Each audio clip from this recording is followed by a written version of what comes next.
representatives of various civil service organizations, members of the Civil Reception Committee, members of the multiple working groups, and all honorable guests. A heartfelt pranam to everybody on the stage.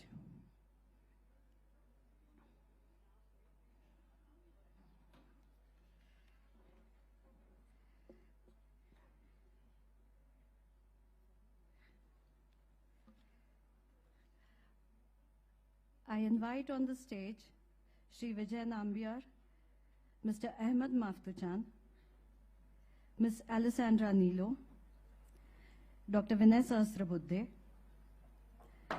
Shri Kailash Satyarthi ji,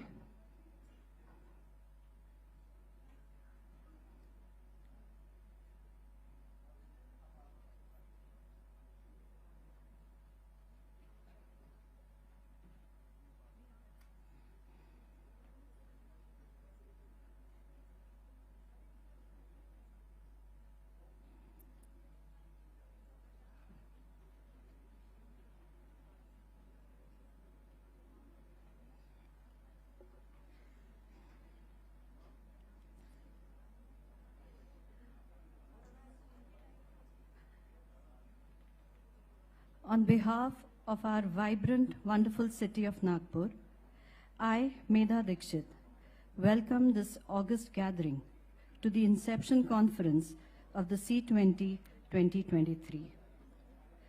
Ayam Nijaha Paro Veti Gananama Laghu Chetasam Udara Charitanantu Vasudhaiva Kutumbakam. The wise believe that the entire world is a family. One earth, one family, and one future. This adage is the keystone of the entire G20 summit under the Indian presidency. As one of the official engagement groups of the G20, the C20, or the Civil 20 as it's known, is a platform for all national and international civil society organizations to give a voice to people's aspirations and provide agency to the various causes under its ambit. You are the light. This is the Indian motto of C20 2023. This focuses on issues that include education, health, environment, technology, and seva, that is service above all. These are issues with a priority, as they touch the daily lives of the common people and thus need emergent, dynamic solutions. The Inception Conference over the next 2 days will emphasize these issues of socio-economic importance and work together to give Vasudhaiva Kutumbakam its true meaning and conclusion.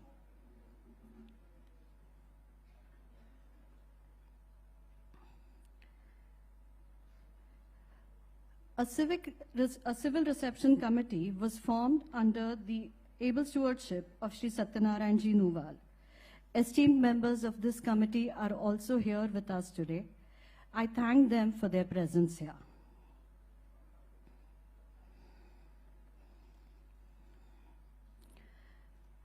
I would now like to start welcoming all the dignitaries with a bouquet and a stole. Param Pujaniya Mata Amritanandamayi, or also known as Amma.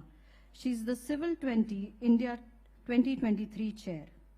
Amma is a world-renowned spiritual leader and humanitarian and has dedicated her life to the spiritual upliftment of humankind and to helping the poor fulfill their 5 basic needs, that is food and water, shelter, healthcare, education, and livelihood. As the founder of Mata Amritanandamayi Mutt, that is MAM, a charitable organization focused on bringing humanitarian relief to people of all walks of life, Amma has also been particularly focused on meeting the needs of those surviving the aftermaths of major disasters. I request our Deputy Chief Minister, Shri Devendra Fadnavis ji, to accord a floral welcome to Param Pujaniya Amma ji.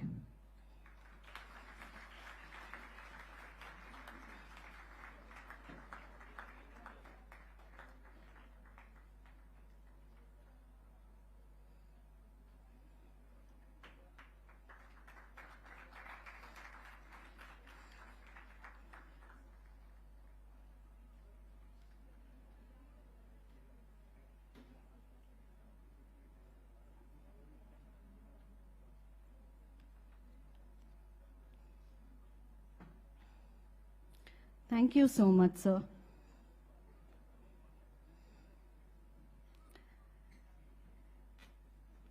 Next on stage, we have our beloved Deputy Chief Minister of Maharashtra, Shri Devendra Fadnavis ji.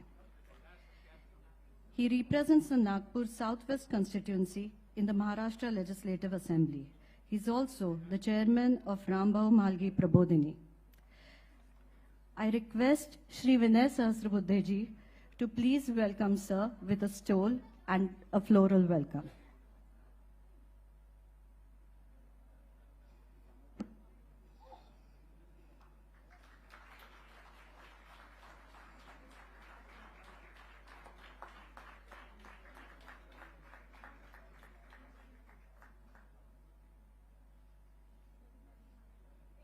Thank you, Dr. Vinay ji. Our next esteemed guest is Shri A. Maftuchan. He is the Executive Director of Perukumbalam Prakarsa, an institution for research and policy advocacy, a think and do tank based on civil society organizations in Jakarta, Indonesia. Mr. A. Maftuchan was the Sherpa of the Civil 20 Indonesia. He is a Troika member of Civil 20 and India 2023. It's a pleasure to have Nobel Laureate Shri Kailash Satyarthi with us. Welcome, Kailash, sir.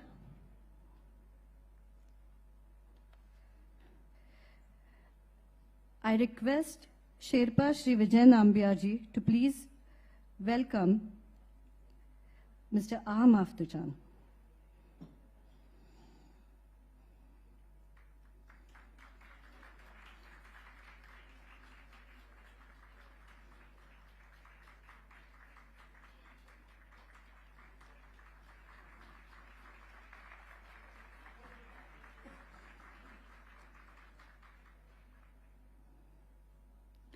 Shri Kailash Satyarthi ji is an internationally acclaimed child rights activist from India. He has been at the vanguard of the global movement to end child slavery and exploitation of children since 1980. In 2014, he was awarded the Nobel Peace Prize for the struggle against the suppression of children and young people and for the right of all children to education. I humbly request D.M. Kiran Su Sherpa to accord a floral welcome to him.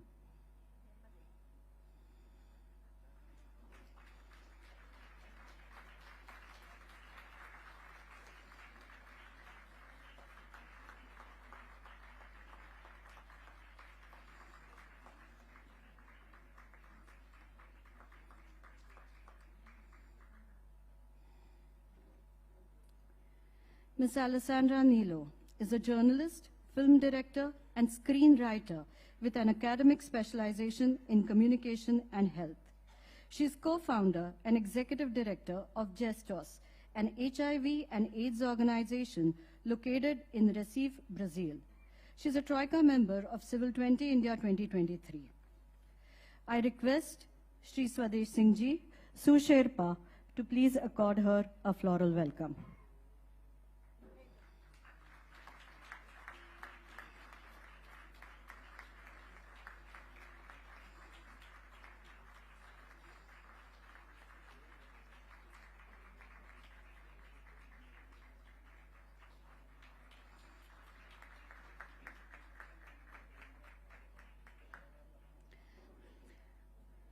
Dr. Vinay Sahasrabuddhe.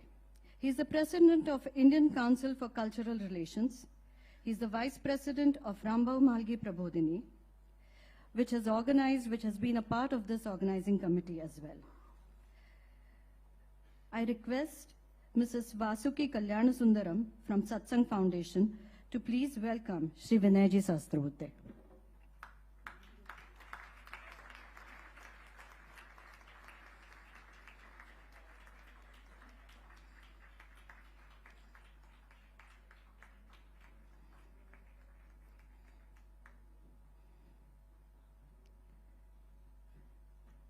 Thank you, ma'am. Mananiya Nivedita Tai Bhede. She is the All India Vice President of Vivekananda Kendra, Kanyakumari. She has written over 15 books, presented papers in national and international seminars, given lectures in prestigious organizations like the IITs and other universities. She is a core member of the Civil 20 India 2023 Steering Committee. I request Swadesh ji to please do the honors of welcoming her.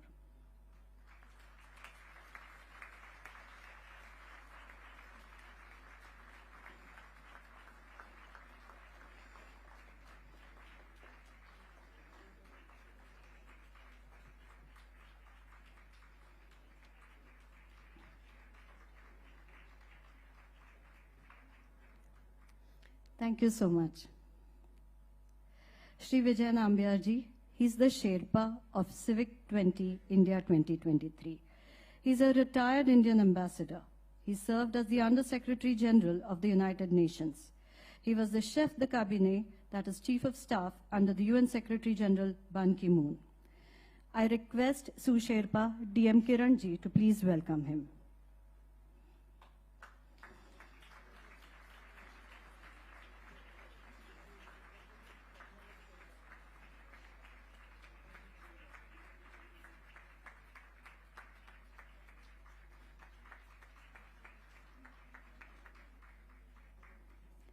Thank you, everyone. This is a special thanks that I wish to now propose here. I want to thank the Deputy CM, Mr. Devendra Fadnavis ji, for ensuring that Nagpur was bedded so beautifully to welcome all our esteemed guests.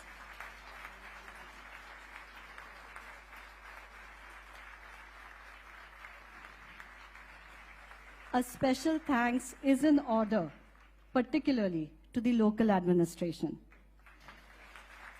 They have gone the extra mile.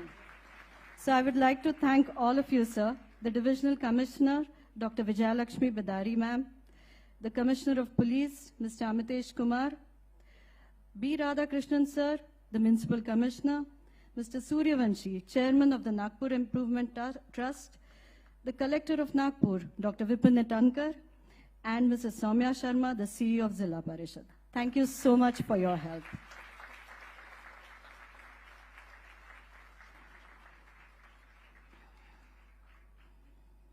To take the proceedings further, I now invite Shri Vijay Nambiar ji, the Sherpa of C-20, for his welcome address.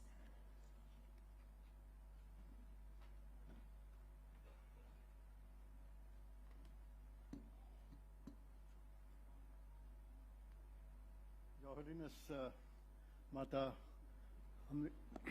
Amritanandamai Devi Amma, Your Excellency Shriyut Devendra Fadnavis ji, Your Excellency Dr. Kailash Satyarthi, Nobel Prize winner, Your Excellency Maftuchan, Your Excellency Alessandra Nilo, Your Excellency Dr. Vinay Sahasrabuddhe, patron of the Rambhau Mahalgi Prabodhini,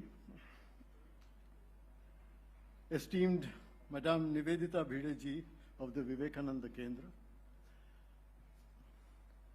esteemed guests, ladies and gentlemen.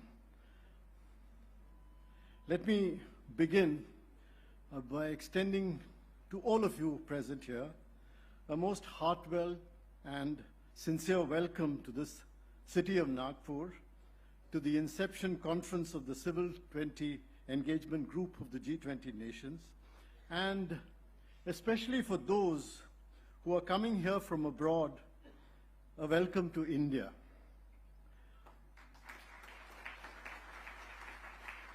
I hope that your stay in incredible India at this stage of what is described as its Amrit Kal will be an unforgettable experience. We are meeting here as a grouping of civil society, which is a sphere that nurtures and sustains communities and fortifies their relationships with each other. Civil society is located between the state and the market and consists of institutions that, whilst not preventing the state from fulfilling its role as keeper of peace and arbiter between the various interests of society, has the strength to transcend the state and prevent it from atomizing society. Civil society organizations are seen as the crucial agency for bringing public accountability and participatory government. Their role is to make states more responsive, to make society more participative, and to redefine the developmental policies of the state to be more inclusive, as well as to build a larger consensus on social goals. Civil society plays a key role in maintaining social cohesion and building social capital. It reflects the rooted values and interests of the community while also becoming key sources of social innovation. Any government, if it is to be effective, needs to reach out and seek a complementary and supplementary relationship with civil society. And any society, to be truly productive, must work in a kind of partnership with the state. This kind of constructive relationship is most apparent during times of national emergencies and natural disasters, be they the recent pandemic or earthquakes and tsunamis, where the interventions of government have been successful only with the proper engagement of civil society organizations. CSOs thus work as a bridge between governments and the public. As chair of the C-20, Amma exemplifies a vision of civil society where the individual and family, as well as society, markets, and the state, understand their respective roles in a new light, where each works not in competition or conflict with each other, but rather to supplement the other in pursuit of overall harmony. As she sees it, the foundational approach to all relationships should be unity, solidarity, and above all, compassion. The same applies to the other partner organizations at the core of C-20 India, that is the Satsang Foundation, the Vivekananda Kendra, and the Rambhau Malgi Prabodhini. Ladies and gentlemen, today the world faces three major challenges. One, the challenge to the planet from climate change and the systematic depredation of the environment. Two, the challenges resulting from the rapid advance of technology and innovation in the world, which is impacting human lifestyles and relationships in an unprecedented way. And three, the challenges emanating from the increased polarization between states, especially between the most powerful, and the erosion of multilateralism. With globalization, our world has become more interconnected and interdependent. But this has not resulted in the broadening of the minds of people. Popular attitudes around much of the world remain clenched in archaic mindsets that stress exceptionalism and exclusion rather than integration and inclusion. Apart from the threat of ultra-modern weapons and technologies being diverted to nefarious purposes, including the dangers in the hands of terrorists, there are new risks and vulnerabilities that arise from informatization and the misuse of the social media across the world.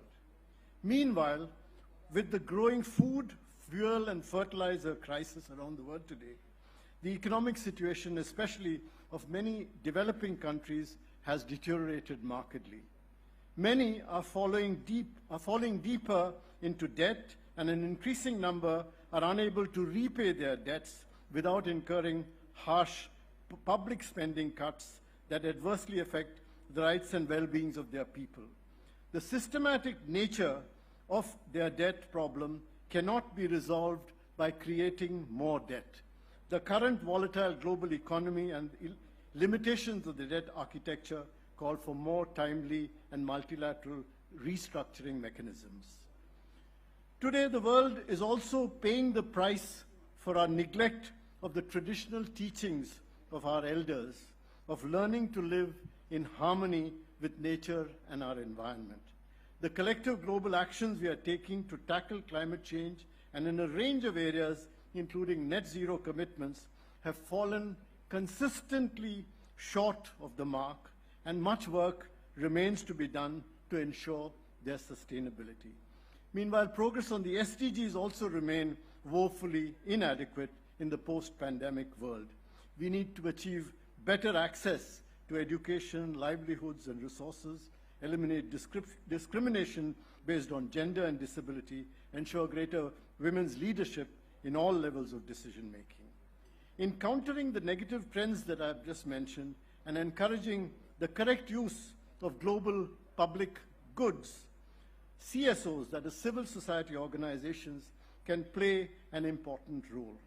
On the one hand, they must insulate people from the deleterious effects of new technologies and services, and on the other, they must help leverage the innate, innovative capacities of our people around the world towards bringing new benefits, security, stability, and what we call samriddhi, as well as a confidence and moral purpose to our societies in a manner that is truly inclusive.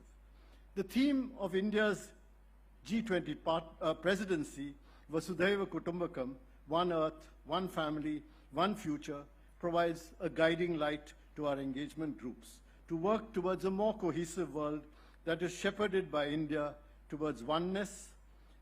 Indian society is known for its uniquely dynamic and plural character, which is autonomous in nature and which also strives towards integration.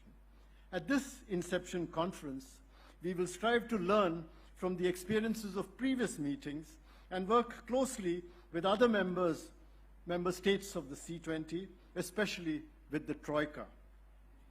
Build coherence in global policy advocacy issues and take forward India's leadership role by launching a truly popular campaign by involving the Indian people on G20 issues in what is called a Jan Bhagidari. At the level of civil society, we shall connect with all key stakeholders as we prepare for the C20 summit later in the year in Jaipur. The logo of C20 India symbolizes the flame of hope, self-motivation, and selfless service. The tagline, "You are the light," is a call to every member of civil society to come together, make their own paths, find unique solutions, and resolve issues through collective work. Welcome to the Inception Conference in Nagpur.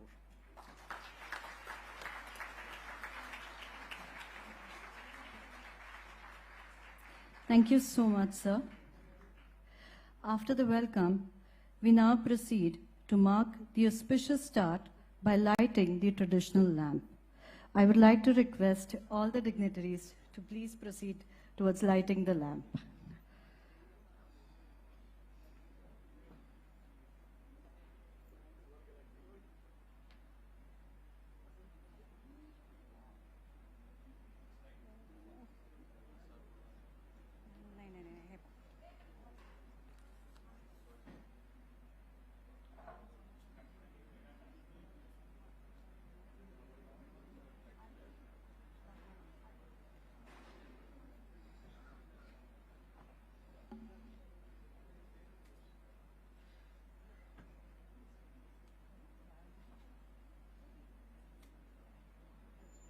There is a candle. There is a matchstick candle. Everything is there.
We shall now be playing a short audiovisual clip to better understand the working of the C-20.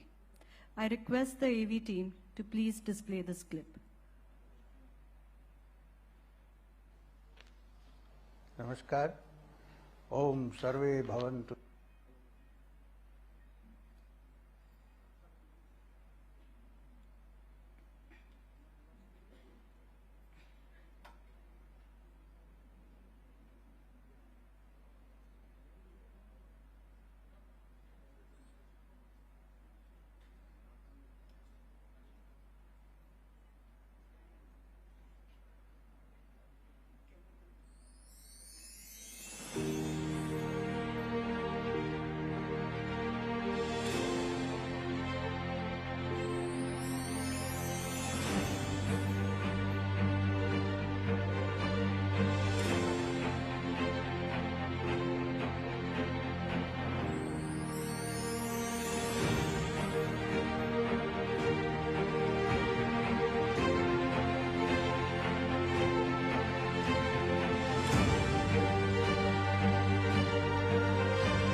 ഈ ലോഗോയിൽ കാണുന്നത് പോലെ നമ്മുടെ ഹൃദയദീപങ്ങൾ തെളിയട്ടെ.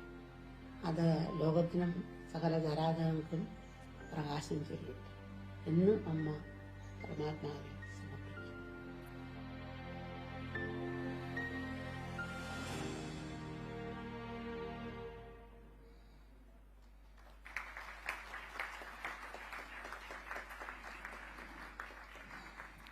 Thank you.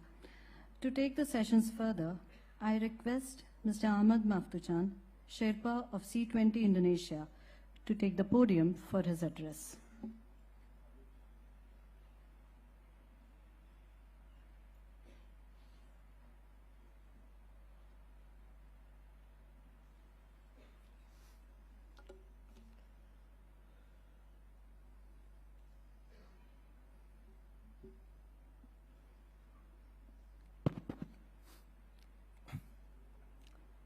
Namaskar.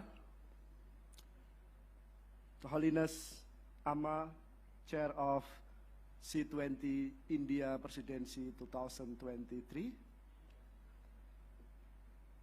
Dear Troika member, Ambassador Swamiji,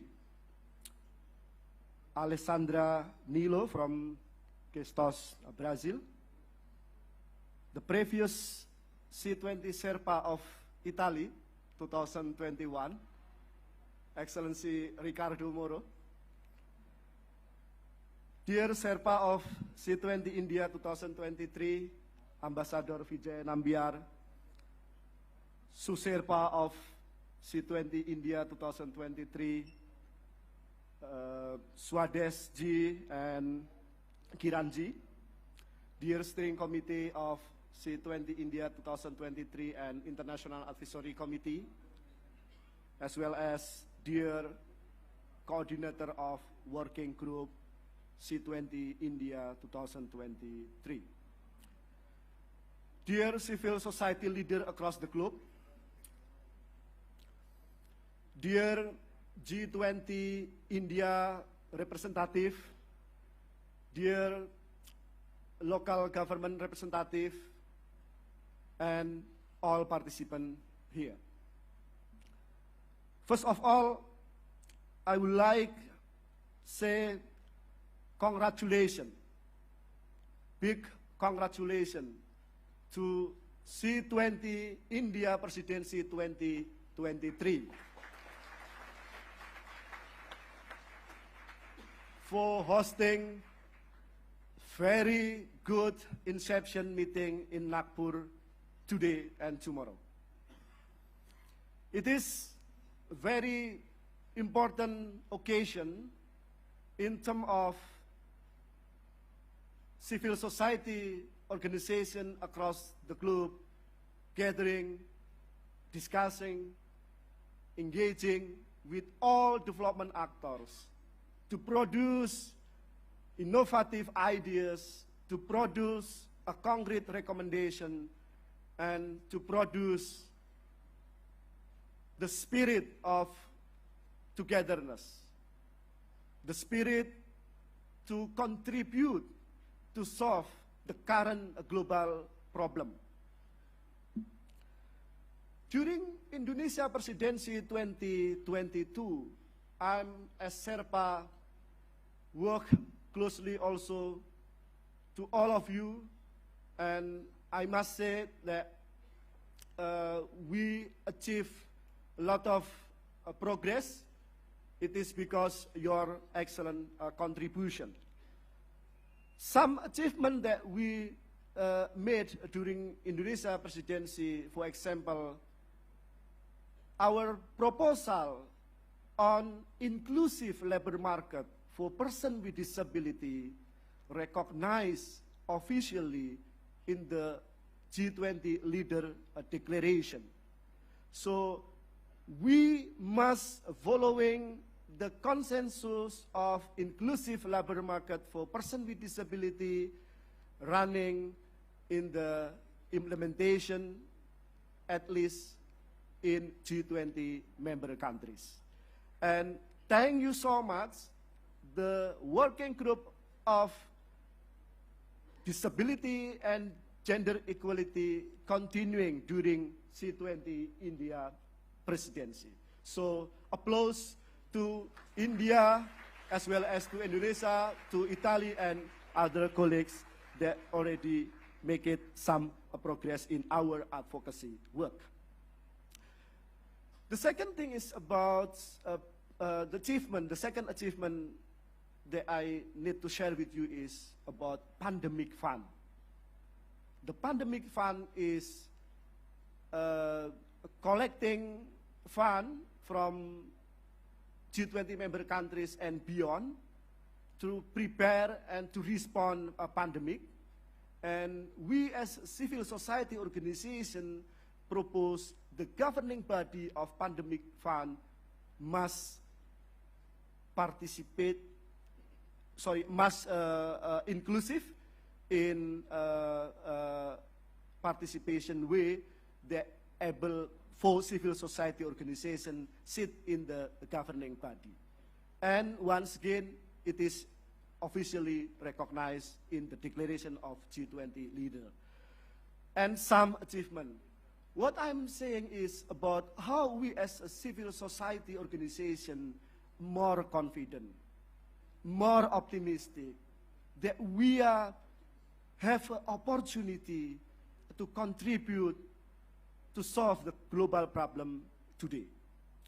So, to making our contribution more and more and more, I call to you all as a CSO leader across the globe to strengthen our engagement with G20 leaders, with G20 working group, not only with G20 presidency, but also with all G20 member countries. If you're going back to your home, please discuss with your G20 representative.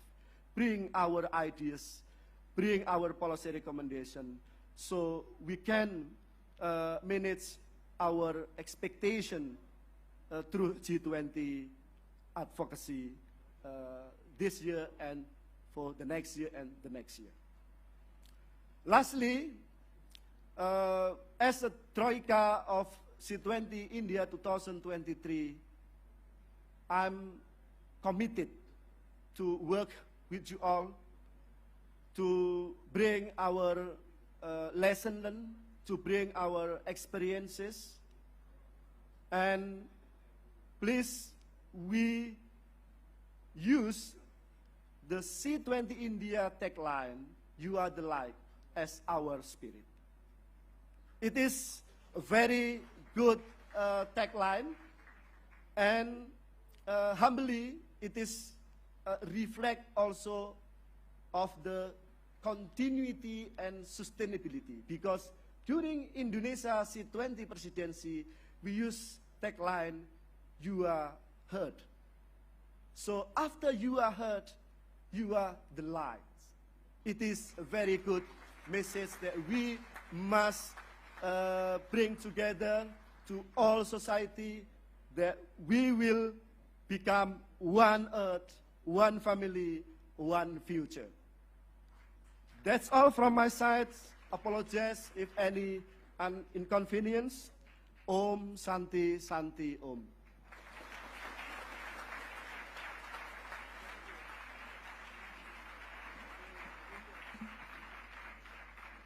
Thank you so much, sir. I now invite Ms. Alessandra Nilo, the Troika member C20 2023 from Brazil, to share her thoughts with the gathering.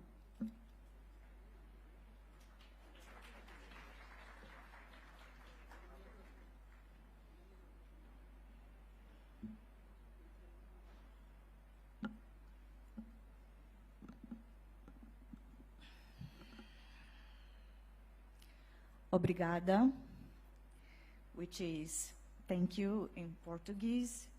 Namaste, Holiness Ama, dear Ambassador Vijay, Troika and International Steering Committee members, and all honorable panelists.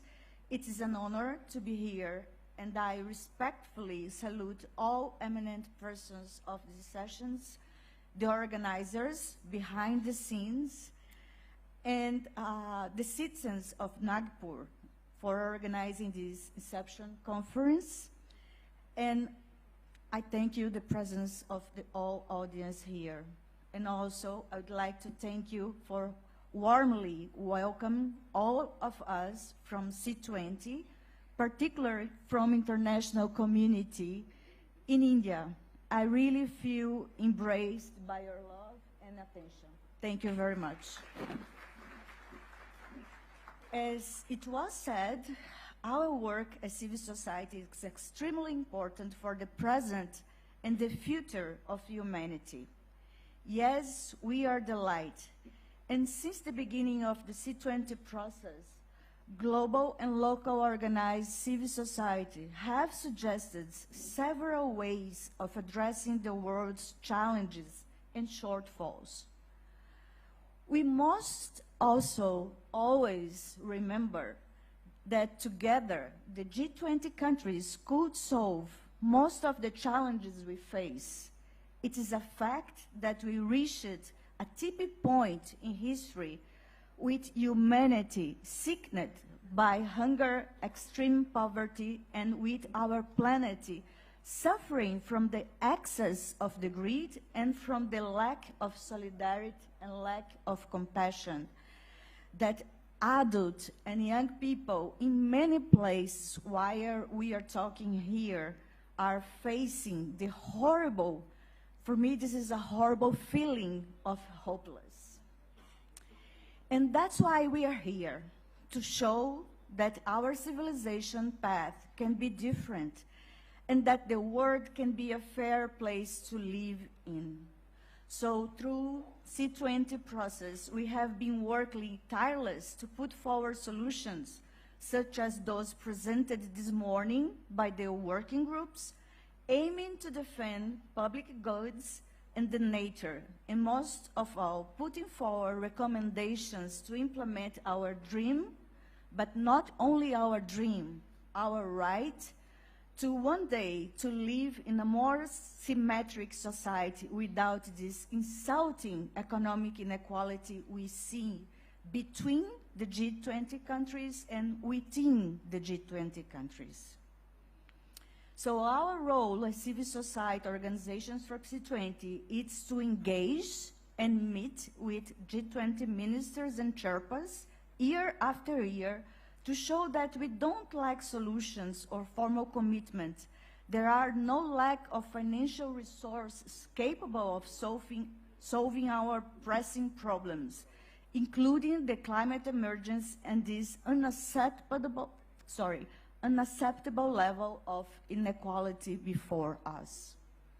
In the past decade, the G20 countries have signed many progressive commitments in multilateral bodies, agreeing on solutions to enhance the North-South cooperation, to eradicate poverty and hunger, to promote gender equality, to guarantee access to education, to health, including to sexual reproductive health and rights to all people.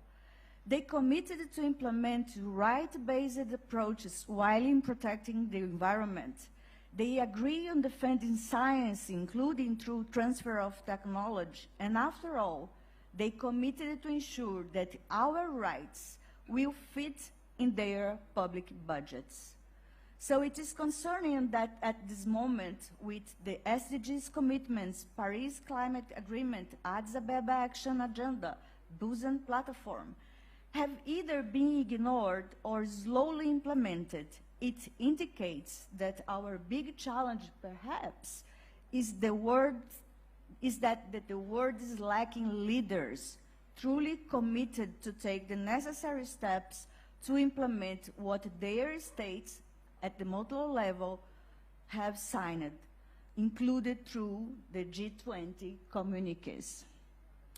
So perhaps before new agreements and new communiques, we need to implement what was agreed. So implementation is the key word for us.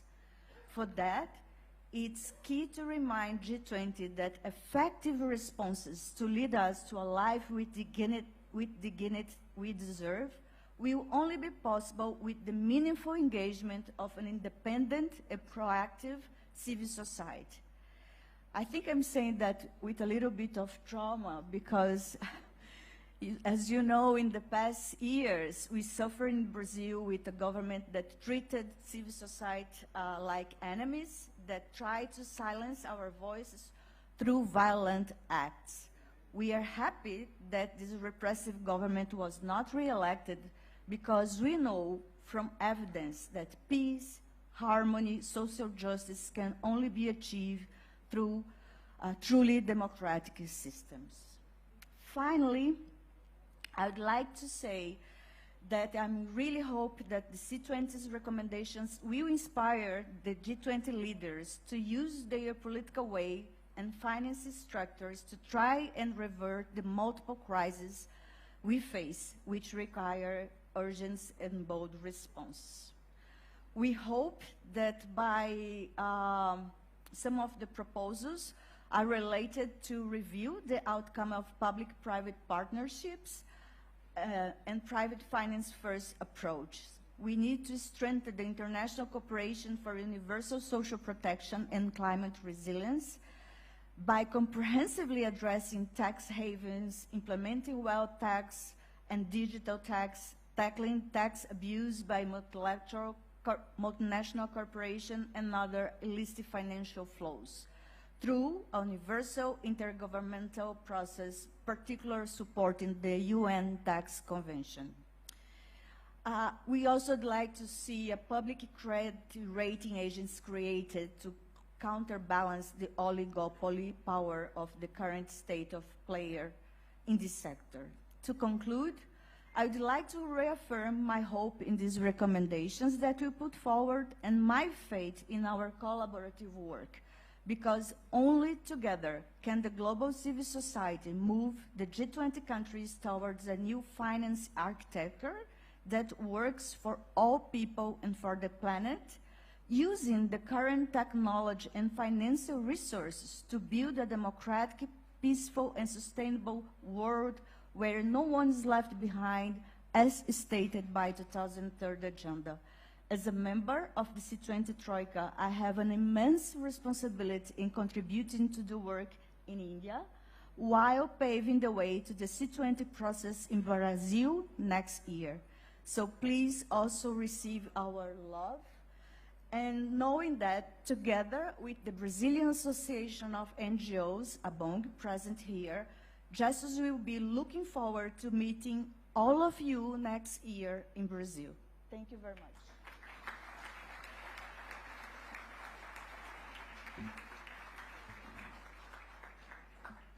Thank you. Thank you, ma'am. I take this time on stage to thank our Civil Reception Committee members, Shri Satyanarayan Ji Nuwal, Shri V.M. Deshpande, Advocate, Raje Mudhoji Bhosle, Shri Rahul Pandey, Dr. Madhusudan Penna, Dr. Prakash Dev, Dr. Chandrasekhar Meshram, Dr. Murlidhar Chandekar, Mr. Samir Bendre, Mr. Girish Gandhi, Shri Kumar Kale, Dr. Manisha Kothekar, Mr. Vijay Barse, Shri Arvind Kukde, Shri Ravindra Bokare, Shri Vivek Ranade, Shri Chandu Penke, Dr. Rohini Patil, Shri Vilas Manekar, Shri Sachin Jagirdar, Advocate Sunil Manohar, Advocate Parijat Pandey, Advocate Anand Deshpande, Advocate Nandesh Deshpande, Shri Ajay Sancheti, Shri Arun Lakhani, Shri Sunil Deshpande, Shri Ganeshji Shete, Shri Kshitijji Gupta, Shri Parikshit Zavde, and Shri Rajeshji Loya. Thank you so much for your cooperation, everyone.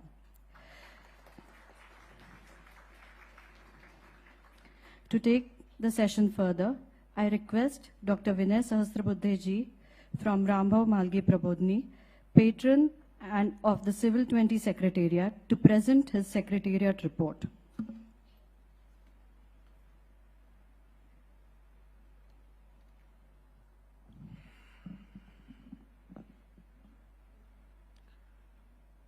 Her Holiness, Pujya Mata Amrutanandamayi Devi ji, our beloved Amma, the most popular and successful Deputy Chief Minister of the state of Maharashtra, and more importantly, the President of Rambhav Mahagi Prabodhini, our Chairman, Shri Devendra Fadnavis ji,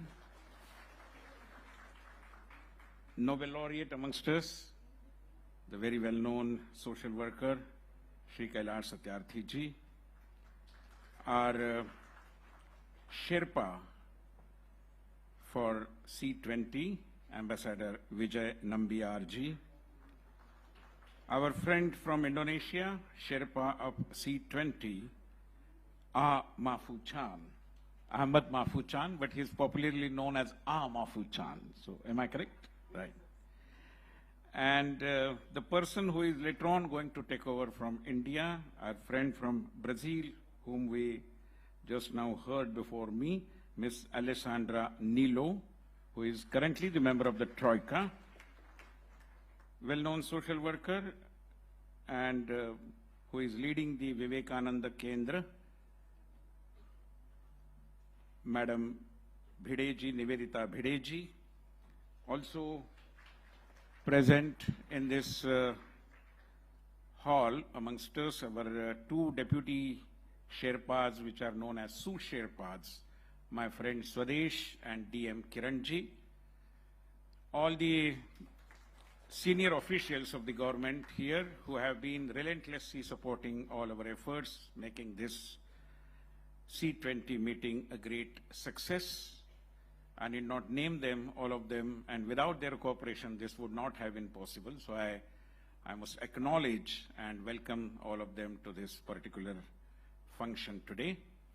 All others, and especially those who are not amongst us, which means the most well-known spiritual leader, Shri M, whose message, of course, is going to reach us later on virtually, and all those who have been supporting the C-20, which, as the Prime Minister Narendra Modi has envisaged, has contributed in making G20 a public movement, not just a government activity kind of. Namaskar to all of you. थोड्या वेळापूर्वी मी माता अमृतानंदमयी देवीजींना भेटलो, त्यावेळी मी त्यांना असं म्हटलं की तुमचं वैशिष्ट्य असं आहे की तुम्ही तुमच्या भाषेतून बोलता. स्वराज्य, स्वाधीनता, स्वतंत्र या सगळ्यात स्व महत्वाचं आहे आणि माताजी नेहमी स्वभाषेतून बोलतात. त्यामुळे मला असं वाटलं की मी देखील माझ्या भाषेतून तुमच्याशी सुरुवातीला 2 वाक्य बोललो पाहिजे. आणि नागपूरची ही भूमी या स्व संकल्पनेशी जोडलेली आहे. आपल्याला माहिती आहे की जगातली सगळ्यात मोठी स्वयंसेवी चळवळ ही नागपूरमध्ये सुरू झाली आणि नागपूर हीच ती भूमी आहे जी डॉक्टर बाबासाहेब आंबेडकरांच्या दीक्षाभूमीची देखील एक पवित्र भूमी आहे. आणि त्यामुळे सर्व नागपूरकरांच्या प्रेमाने इथे आलेले सगळेजण भारावून गेले आहेत. त्या सर्व नागपूरकरांना, आमच्या सर्व स्वागत समिती सदस्यांना मी मनापासून धन्यवाद देतो, अभिवादन करतो. Friends, when this C-20 is happening over here, let me also give you some data about who all are attending, participating this particular conference. There are total 357 delegates today, including the members of the International Advisory Committee, the Steering Committee. Also, the total number of countries that are represented, which goes much beyond 20. 26 countries are represented here. And the total number of international delegates is also over 113. So this really makes a Vasudhaiva Kutumbakam in real sense of the term.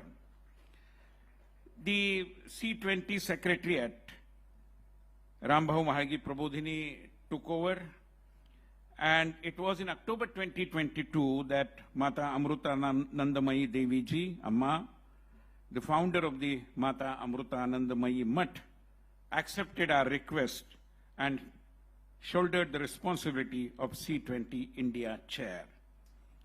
We had various consultations thereafter with hundreds of voluntary organizations, popularly known as NGOs, in the development sector, both in person and in online format.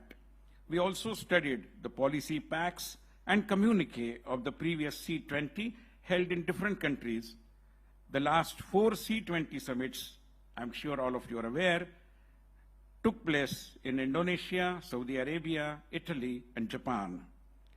There is a process for Secretariat which we followed, and finally the Secretariat was transferred to India after various rounds of meetings, consultations, discussions with different C-20 countries and C-20 Indonesia Secretariat as well. On the basis of the extensive consultations, the organization structure of C-20 India was given a final shape. As part of the organization structure, a steering committee and an international advisory committee were formed. The SC and IAC comprises Indian members as well as a good number of international members. The inaugural ceremony of C-20 India was held in an online format on the 16th of January 2023 under the chairmanship of Mata Amrutanandamayi Devi Ji. The online ceremony was attended by distinguished members coming from both government as well as non-government sectors, including Shri Amitabh Kant, the Sherpa of G20, who is the former CEO of the Niti Ayog as well, Union Minister Shri Anurag Thakur, Shri V. Muralidharanji, Tamil Nadu Governor Shri R.N. Raviji, Kerala State Public Education Minister Shri V. Sivang Kutti, and Kerala Member of Parliament, author Shri Shashi Tharoorji, and several others. We conducted a Google survey because, as it happens, C20 is the people's movement, and therefore popular opinion dominates our thinking ideally. And therefore we conducted a Google survey to identify priority issues for India and the globe as well. More than 1,000 voluntary organizations participated in this Google survey. On the basis of the responses in this particular survey, we have decided to form 14 working groups. The themes of the 14 working groups, let me read the entire list. It's a very extensive list. The first one is integrated holistic health, mind, body, and environment. Second one, sustainability and resilient communities, climate environment, and net zero target.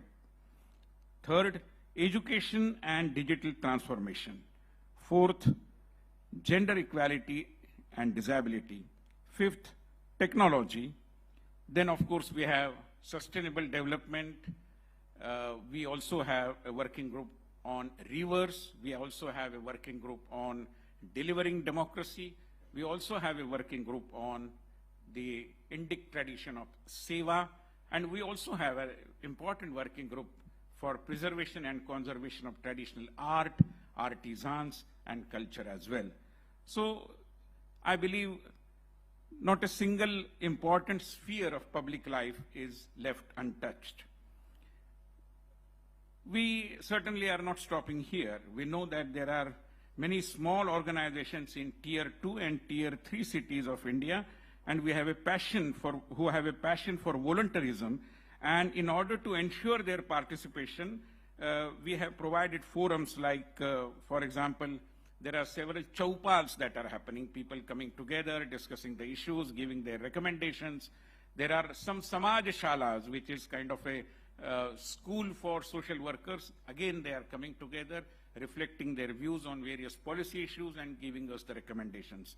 So all this will continue to happen from now onwards in a more profound manner.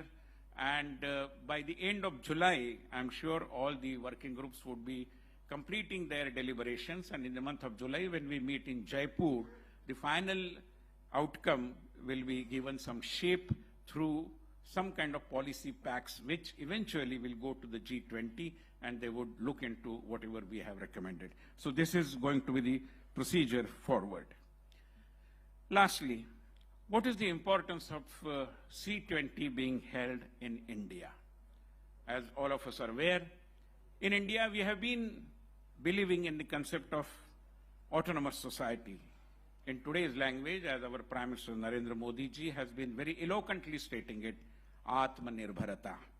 And therefore, for autonomous society, we require autonomous efforts coming from the people without any help and the expectation from the government. And therefore, the true kind of voluntarism is something perhaps which will help the entire NGO movement, or more importantly, the voluntary movement of the globe. And certainly the deliberations in all these working groups will show us some light how to move towards that. In a way, during the last over a century, the global community has participated, witnessed, given some impetus to what is known as right-based discourse. Now it is the time to move towards duty-based discourse via compassion and empathy, which are essentially Indian values. I believe the spirit of voluntarism in the Indian context is the sense of indebtedness, that I belong to the society and I owe to the society, and I believe this is going to be the important key features of the deliberations in the days to come. In Gita it is said, Adhishthanam tatha karta, karanam cha pruthagvid, vividhascha pruthak cheshta, daiva chaivatra panchamam. So the adhishthan, which is the foundational value that we require, or a set of values, I believe they come from our traditional Indian thinking, and I'm sure that is going to add a new dimension to the discourse about voluntarism or the civil society. Friends, the previous conference was held in Indonesia. Indonesia is to our east, and the next conference is going to be held in Brazil, Brazil is to our west. But India is in the middle, and under the leadership of Prime Minister Narendra Modi, I am sure we are going to move towards the best. Thank you very much.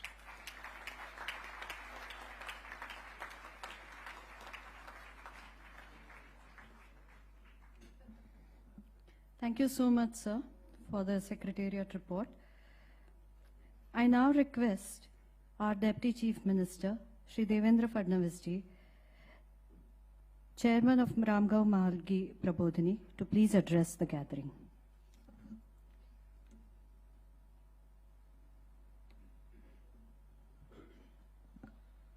Namaskar. Her Holiness, Param Pujaniya Amma, Mata Amrutanandamayi Mataji, Nobel Laureate Kailash Satyarthi ji,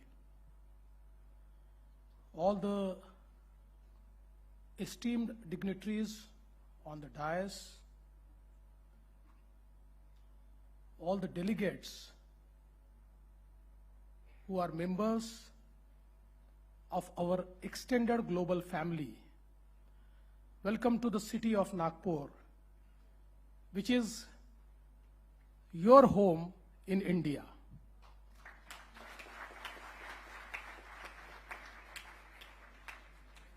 It gives me immense pleasure to welcome you to the city of Nagpur, which is also known as Orange City because of very sweet oranges which this city offers. And also, it is known as the city of 0 mile. It is a city from where the great trigonometric survey to create the real milestones in Asia was started. This city is also Tiger Capital of India. I hope that some of you would visit a few national parks and would be able to interact with the tigers.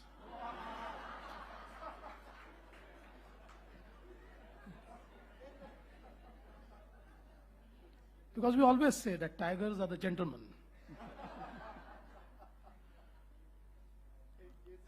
But I must also say that this city has always been epicenter of social change. As rightly told by Dr. Vinay Sahasrabudhe, architect of Indian Constitution, Dr. Babasaheb Ambedkar, Bharat Ratna Dr. Babasaheb Ambedkar, he embraced Buddhism with hundreds and thousands of people in the city of Nagpur. And all of us know Buddhism means non-violence. Buddhism means peace. Buddhism means love. This is a city where the largest social organization of world, RSS, started its first shakha, and today we can witness 200,000 social service works being done by the organization. It is a city of Rashtrasant Tukadoji Maharaj, who has written Grama Gita, which says that every small community in the village can be self-sufficient, and he has given the mantra of self-sufficiency. This is the area of Sant Gadge Baba, who started the mission of cleanliness, making every society clean. It is the area of Baba Amte, who started working for downtrodden, for those who are outclassed. And this is also area where father of our nation, Mahatma Gandhi ji, lived for many years and started the biggest freedom struggle for India. So I think that right now, all of you are in the heart of India, and I would like to welcome you to the heart of India.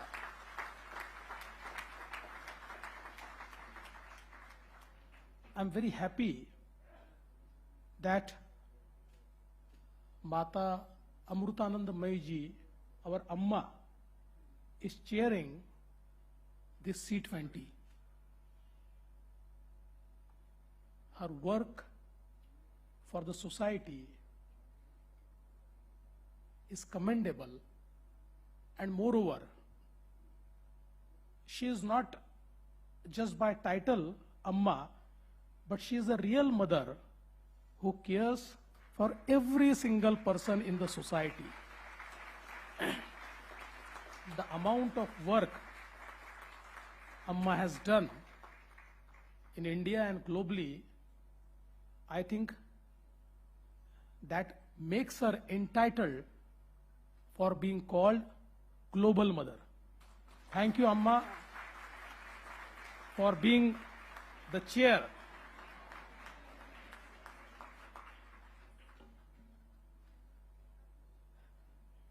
At the very beginning, I must thank our Honorable Prime Minister, Shri Narendra Modi ji, who is chair of G20, for democratizing G20. G20 in India is no more a boardroom or ballroom discussion. It has become people's movement. Every single Indian now knows about the deliberations in G20. And I think all these global forums, they require such a democratization, because the boardroom discussions are important, but at the same time, those discussions should become people's movement. Then only we can see the social change which we require, and that has already begun in India. And I must thank all the G20 nations for giving us this opportunity, and especially to the team C20 for giving us this opportunity. You can see the excitement in the city of Nagpur. People are very excited to welcome you all. I think the role of civil society is very important, because we know that governments are legal power, but civil society is a moral power. And any legal power without morality is a disaster. So I think that in any society, any community, any country, any nation, we need to have a very robust ecosystem for the civil society, so that the last man's voice is heard by the government. There may be instances where government may disagree, but as rightly said, everyone should be heard. And if we need everyone to be heard, it is only civil society who can make it happen. And now, when we say that one earth, one family, one future, when we talk about sustainability, in the talk of sustainability, most important is the rights of the last man of the society. Because we have seen after globalization, we have come closer, but at the same time, our problems have changed dimensions. But this globalization, if taken in the right direction, and as rightly said, if we act as one family, Vasudhaiva Kutumbakam is one family. If we consider entire globe as one family, I think that the issue of sustainability, which we need to address today and right now, will be part of our action and not just part of our talk. And that is why I think that the role of civil society in this globalized world is to make it feel that we are one family and we have one future. If we do not act now, everybody, whether the richest person on the earth or whether the person who has nothing, everybody is going to suffer. And I think in the Indian ethos, we have always said, Tena taktena bhunjita, which is consumption with restraint. And that is, I think, moral of the day, that is a motto of the day, that is a buzzword of the day. We need to restrain ourselves.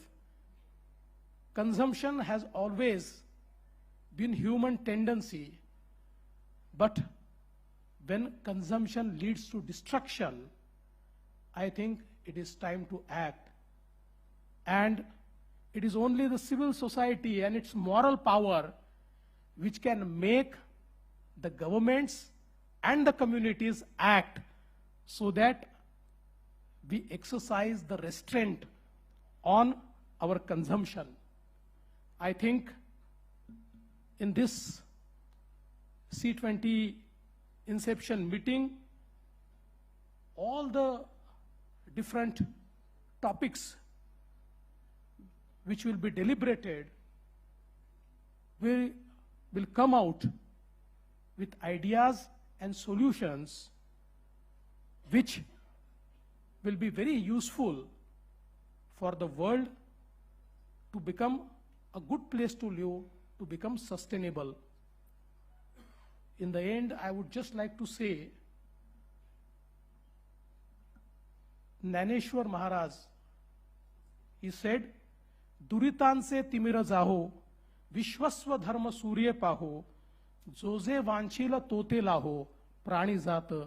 This is the Indian ethos, which means, may the darkness of sin disappear, may the world see the rising sun of righteousness, and may the desires of all creatures be fulfilled.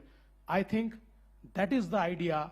Let us think for everyone. Let us think for every creature. Let us think for entire globe, and we'll make it a better place to live. Thank you once again. I welcome you to the city of Nagpur.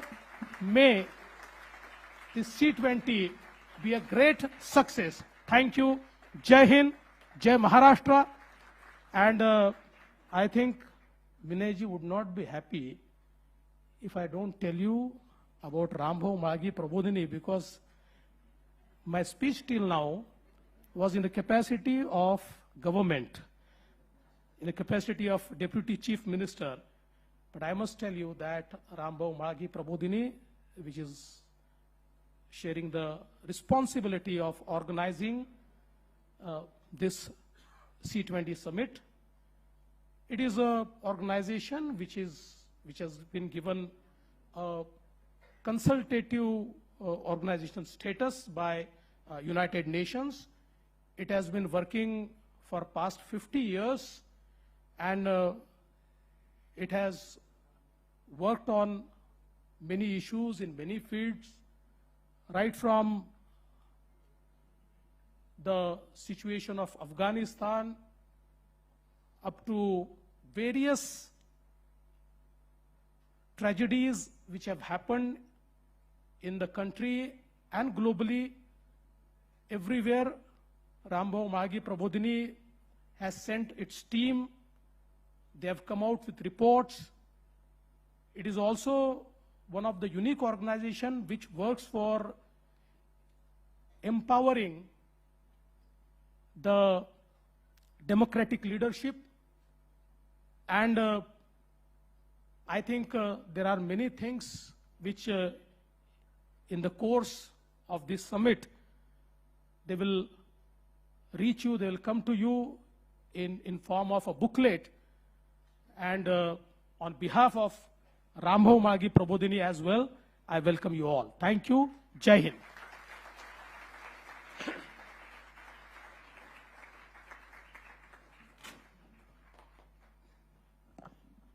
Thank you so much, sir. I next invite Shri Kailash Satyarthi ji, Nobel Prize winner and founder of Kailash Satyarthi Foundation, to take the podium for his address.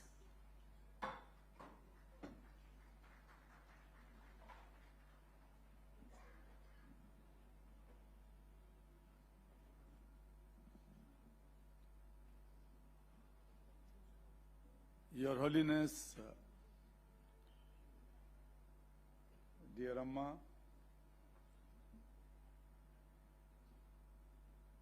Fadnavis ji has already said that she is global mother. So what should I say to her? Mother of love, mother of kindness, mother of compassion.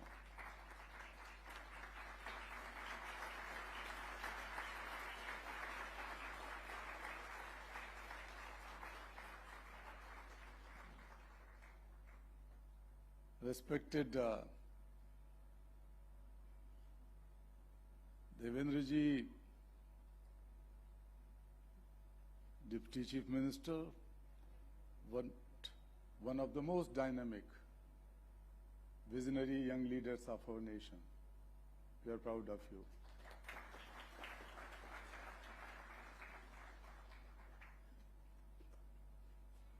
All the Sherpas, from the middle, from the east, from the west.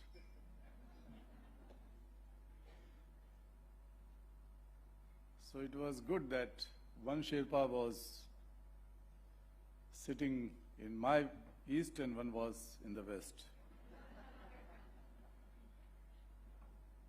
C-20 Sherpas. Dear sisters and brothers, this is a very special day. This is the day of creation of a new history from Nagpur.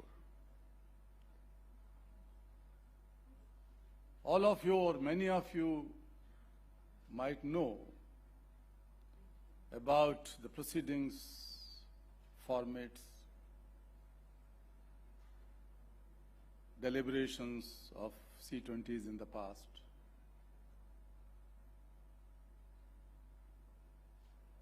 But perhaps this is the first time, in my knowledge, that this C-20 is driven by the core values of spirituality.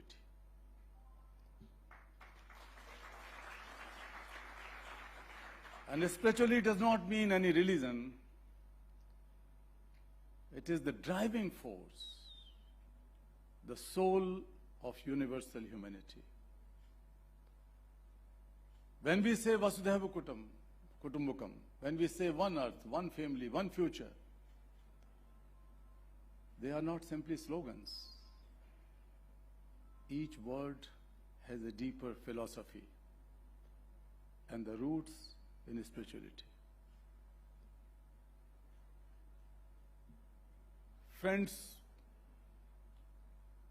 you come from different parts of the world.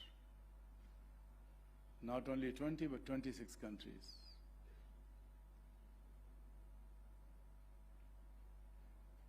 You are already welcomed in Nagpur. But when I try to welcome you in India, let me say one thing. India may be the land of 100 problems, but India is the mother of 1 billion solutions, and I welcome you at the motherland of 1 billion solutions.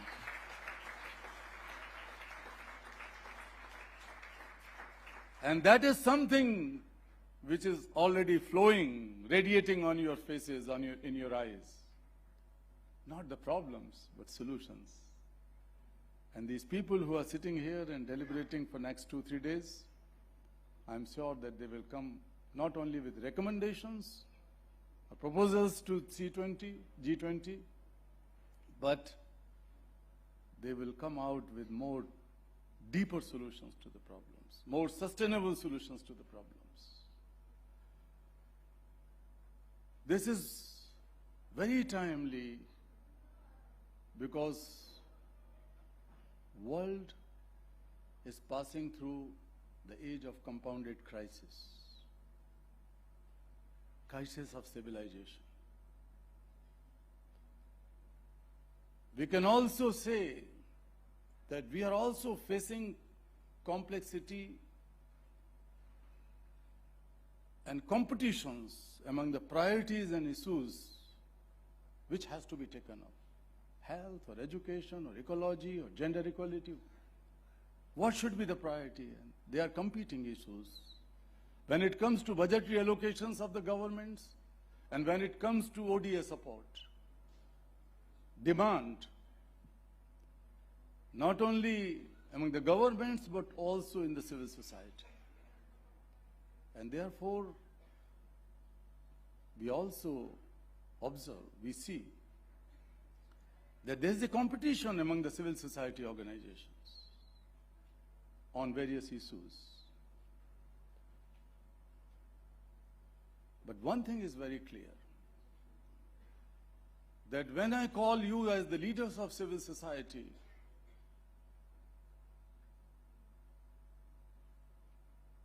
you represent the voice of most voiceless people of the world. You represent the faces of most invisible people of the world. You are the custodians of collective conscience of very ordinary people on this earth. You are the propellers of democracy. Because you can question and you can answer in solutions, and that you do. I could recall when I had a crazy idea of organizing a worldwide march against exploitation of children, child slavery in 1998 that went across 103 countries. It took 6 months from 3 corners of the world. My belief was the young people, the children, women, but in an institutional manner, civil society organizations. And definitely the governments have supported it. With a difficult demand that we were demanding for an international legislation to end child slavery, the abuses and exploitation of children across the globe. There was no international law until 1998. But when we were marching, and the young tiny children were demanding and chanting, no more guns in tiny hands, no more tools in tiny hands. We want books, we want toys, we want pencils. And when the march ended up in Geneva in the General Assembly of ILO, dozens of leaders of the world were in tears because the voice, the strong, compelling, moral voice came from children of the world. And that was a concrete contribution, and my trust in the civil society organizations has grown multifold. But But it does not mean that all the civil society organizations are like that. Some are driven by very tiny selfish interest. Some are driven by certain agendas, influence of some other forces, and so on. So many complexities. But I think the G20 will show, C-20 will show to the world that these 115 or 130 leaders came from 26 countries will make a family. When we say that we have to make this world whole family, let us begin with ourselves. You are sitting here 2-3 days. Try to make this a family. And then we can demonstrate to the rest of the world. Friends, there are so many examples I can give. But I will point out 2 or 3 things here. During pandemic, we have all seen and experienced that how the world is not only interconnected, but it has a deeper feeling and sense of responsibility of interdependency. Ordinary people were giving their plasmas and blood, trying to organize medications. I work across 140 countries in the world, and I was receiving phone calls and emails from my friends across the globe that how not only medical professionals, not only the police people or the governments and civil society, but very ordinary people were able to demonstrate their deeper compassion in solving each other's problem. So people like us thought that this sense will prevail.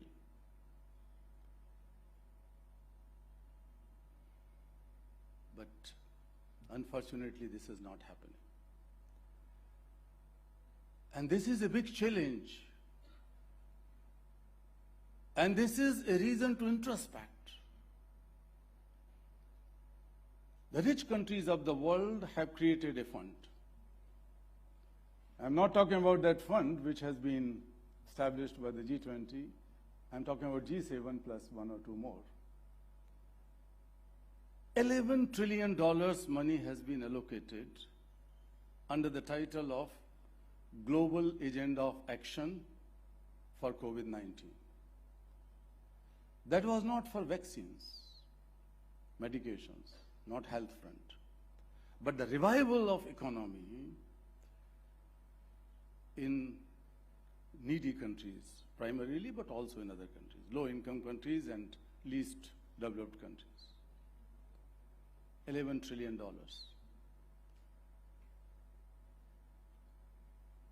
We thought that maybe $1, $2, $3, $5 trillion will go to those African, Latin American, and some of the Asian countries. But many of you will be surprised to know that only 0.13% of these $11 trillion, not even 0.5%, not 1%, just 0.13% have been allocated to the poor people, the marginalized people of low-income countries. This is the challenge when we talk of making this world a one family. We have to address some of these economic injustices, political injustice in the global society. We Indians believe in the philosophy of inclusion. Our DNA is driven by inclusion, as you pointed out. Exclusivity makes us static. But inclusion creates dynamism.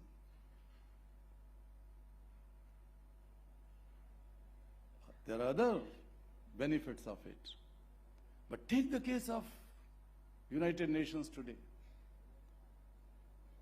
My question is whether the United Nations is able to maintain and promote the core philosophy, the core value of multilateralism,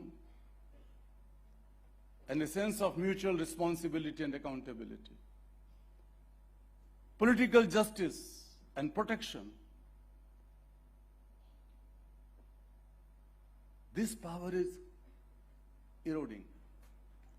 Look at the situation in Afghanistan where young girls are deprived from education.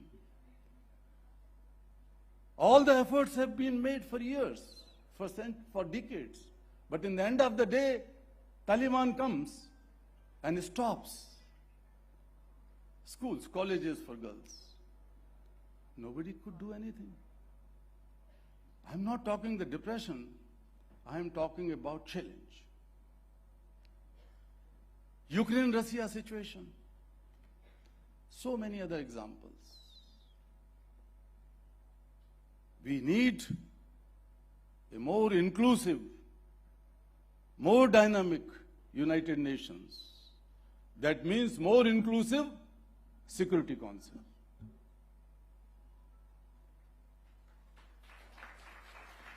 Those who are fighting, those who are creating problems, they have the power to veto.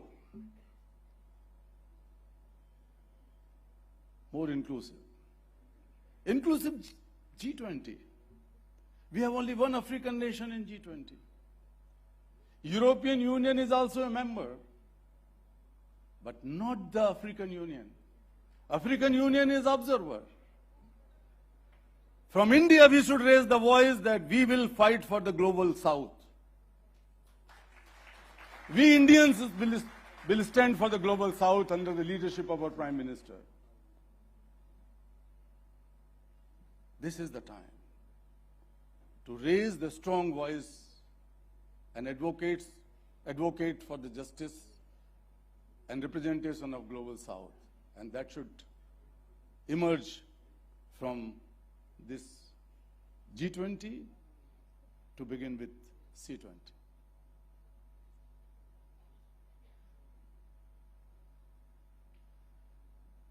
Not during the pandemic. Pandemic has brought so many bad news for the low-income countries, especially in Africa, Sub-Saharan Africa. Almost all 48 countries of Sub-Saharan Africa are facing serious crisis, economic crisis and crisis in many other forms. But before pandemic, what has happened? When Sustainable Development Goals have been announced, since I was and my colleagues have been advocating and struggling, campaigning for inclusion of children's issues, not just education, but slavery of children, forced labor, etc. in SDGs, the result was there, and this was incorporated in SDG 8.7. So UN Secretary General has appointed me as his advocate of SDG and invited me to address the General Assembly at the time of SDG adoption. So people like us were celebrating and saying that now the things will change, at least in the lives of the most deprived children on the earth, left out children on earth. But between 2016, when the SDG has been adopted, and 2020, it's the first time in 20 years, or more than 20 years, the number of child laborers, child slaves, child trafficking victims has increased from 152 million to 160 million. That was before pandemic. So the challenges are bigger. When I say Vasudhaiva Kutumbakam, I owe a deep moral responsibility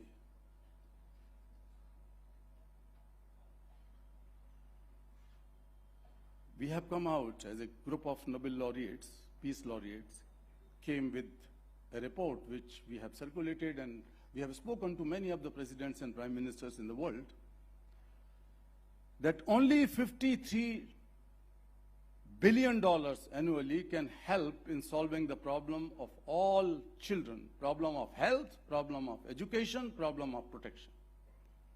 Not only that, this $53 billion would also help in protection of all new mothers and pregnant women in all low-income countries. And how much is this $53 billion? This is less than the global 10 days of global military expenditure. Less than 10 days of global military expenditure. So world is not so poor. If this money is put as a global fund or global mechanism for social protection, then it is less than 1.4% of what the Europeans spent in their global protection programs, in their own protection programs, social protection. So we have to have a strong resolve. When we speak for one future, then we have to create the level playing field of common present, and then we will have a common future. I have been asking, and I will repeat it here. In Brazil is like my second home. I work in Brazil for many, many years with number of civil society organizations and governments and presidents also. The President Lula is a good friend. I met him recently, not recently, 2 years ago, 3 years ago in jail. And I told that one day when you come out, your fight for hunger will continue definitely against hunger. But we have to revive the Bolsa Familia program. So the Bolsa Familia program, he just, I think 2 weeks ago or 10 days ago, he has announced that he is going to strengthen the Bolsa Familia program. That is one of the best and most successful social protection program in Latin America. Similarly, in Uganda, in Zambia, in many other places, there are a lot of good stories. But I am proud, as a proud Indian, I would say that India has some of the best and most successful social protection programs on this earth.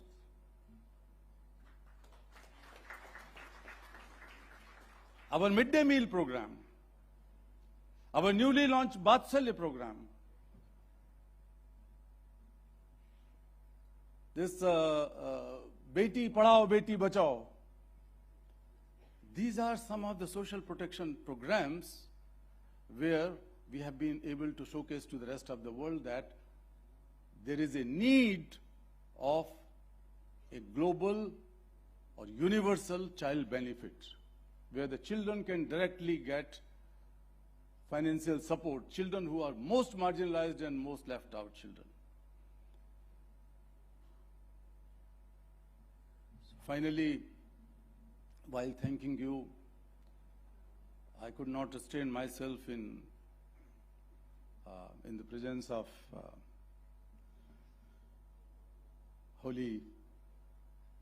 Her Holiness Amma and a lot of people sitting here in saffron robes, spiritual personalities.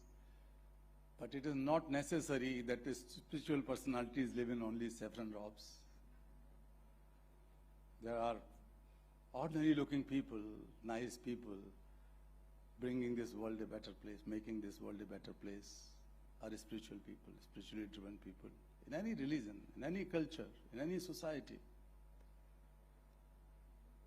I would say, dear friends, world has not yet learned how to walk together.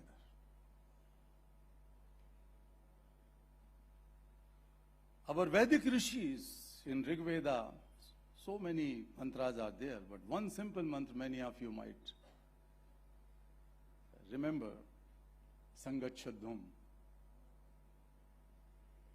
The slogan of SDGs today is Leave no one behind. Leave no one behind. What a great slogan. But those who are talking about this slogan, they have left many people behind at the cost of others people keeping behind. They are running faster. This is unacceptable. We from India are calling that, let us walk together, hold each other's hand. People who are able to run faster, they have to restrain themselves. That is like a tapasya. To just wait and hold the hand of someone who has left out and left behind. Samvadadhvam. We have to create a culture where we can talk freely, and our language should be language of unison, language of humanity, language of love. Samvadadhvam. So sangatshadhvam samvadadhvam samvo manansi janatam deva bhagam yatha purve sanjananam upasate. So let us sit together and try to unite our minds and souls. The mantra says. And it says that let us construct a common knowledge based on the wisdom of our ancestors anywhere in the world. Sanjananam upasate. That is the simple meaning of this Ved mantra. Let us create that knowledge. And that is possible only when we do something special. We have globalized economies, markets, data, information, even terrorism, extremism. We have globalized ecological crisis, climate crisis. All these things are the part of our so-called globalization. As Devendra Bhai, you rightly pointed out through Gita's sloka, or Ved mantra, Ten Tyakten Bhunjitha, we have to learn how to consume with strain, with discipline, with control. But here, I would say that when we have globalized everything, we have some good results as well as the flip side. And that idea of globalization came from West. This is the Western way of globalization. I'm not against the West. But being an Indian, I would say that this is the time, this is the land India should lead the globalization of compassion. Let us globalize compassion. Compassion is not sympathy. Compassion is not empathy. When you feel the suffering of others as your own suffering, with a deeper drive to elevate the suffering of other person as your own suffering, then you are compassionate. We are all compassionate, but we kept our compassion in small circles for our own siblings, biological children, husband, wife, friends, etc., etc. Sometimes it's very difficult to say that husbands and wife have really compassionate relationship. Hope it should happen. But this is biological, between mother and child. What do you call it? When the child comes in the womb of mother, the whole perspective changes, the emotion changes, the behavior changes. That is driven by compassion. So, compassion is within each of us. I call upon you, dear friends. Believe me that God can never be, Allah can never be, Hamare Bhagwan can never be so meager that they had sent you on the earth with a handful compassion or anything which is handful. We all have the oceans of compassion. We are born with the ocean of compassion. So let us enlarge the circles of compassion. Let us globalize compassion. And that should be the message from this C-20. I wish you all success. Thank you.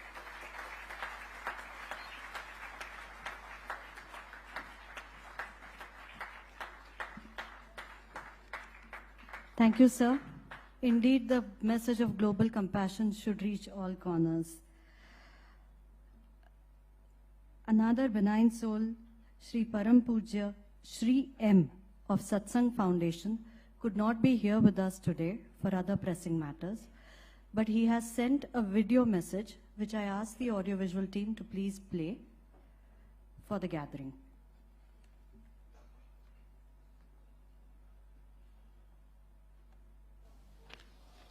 Namaskar. Om Sarve Bhavantu Sukinaha, Sarve Santu Niramaya, Sarve Bhadrani Pashyantu, Ma Kaschid Dukhapat Bhavet. I, Shri M, on the steering committee of C-20, welcome all the esteemed guests, invitees, delegates, and dear friends to this occasion of the C-20 in Nagpur. It also coincides with Amrit Mahotsav. As the Honorable Prime Minister said, Vasudeva Kudumbaka, the world is the family. May I add, Loka Samasta Sukhino Bhavantu, may all be happy in this world. No one suffers in this world.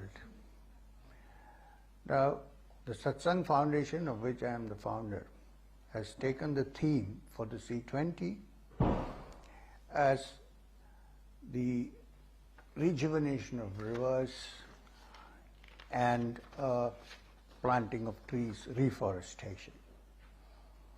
The forest academies, where the wisdom of this country comes from the very name, were located in forests.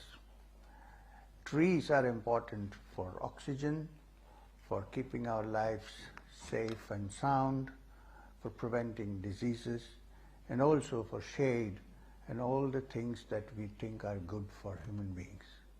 So also are the rivers. The rivers are the life and blood streams that keep the earth alive, and following your ancient tradition, we convey this message to the world that the rivers are holy, are sacred. They need to be worshipped, looked after, rejuvenated, and side by side, the vana or the forest being nurtured and protected, and more trees grown. The rains come when there is greenery. Let's move forward in this endeavor together so that the whole world benefits from it and grows better at every step. Last, apologies for not being present physically. I am at the moment conducting a satsang in Australia and sharing the wisdom of the country I belong to, Bharat. So, saying this, may the meeting continue and have an expansive discussion on all the subjects that are in the category described. Namaskar. Vande Mataram. Om Shanti, Shanti, Shanti. May there be peace, may there be peace, may there be peace. Thank you very much. Okay. For the past few days in Nagpur, the C-20 Secretariat has been really busy. They have invited a lot of proposals from civil society organizations which are aligned to tracks and causes that the C-20 believes in. All these proposals have been clubbed together and it has been called the Voice of Nagpur. I request Devendra Ji to please present this Voice of Nagpur to Her Holiness Amma Ji.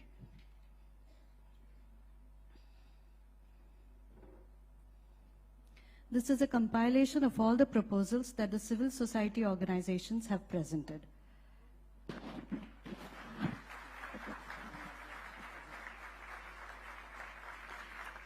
Since Amma Ji is the chairman of this inception committee, we present this Voice of Nagpur to her.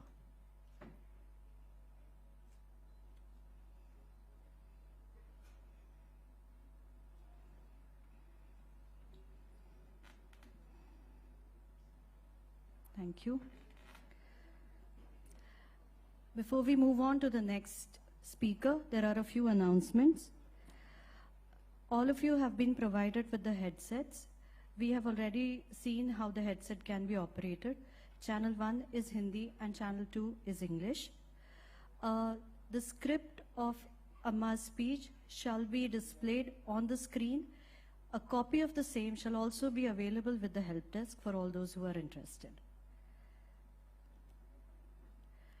In all my humility, I now invite Her Holiness Param Pujaniya Mata Amritanandamayi Devi, Chair of Civil 20 2023, to bless us with her words.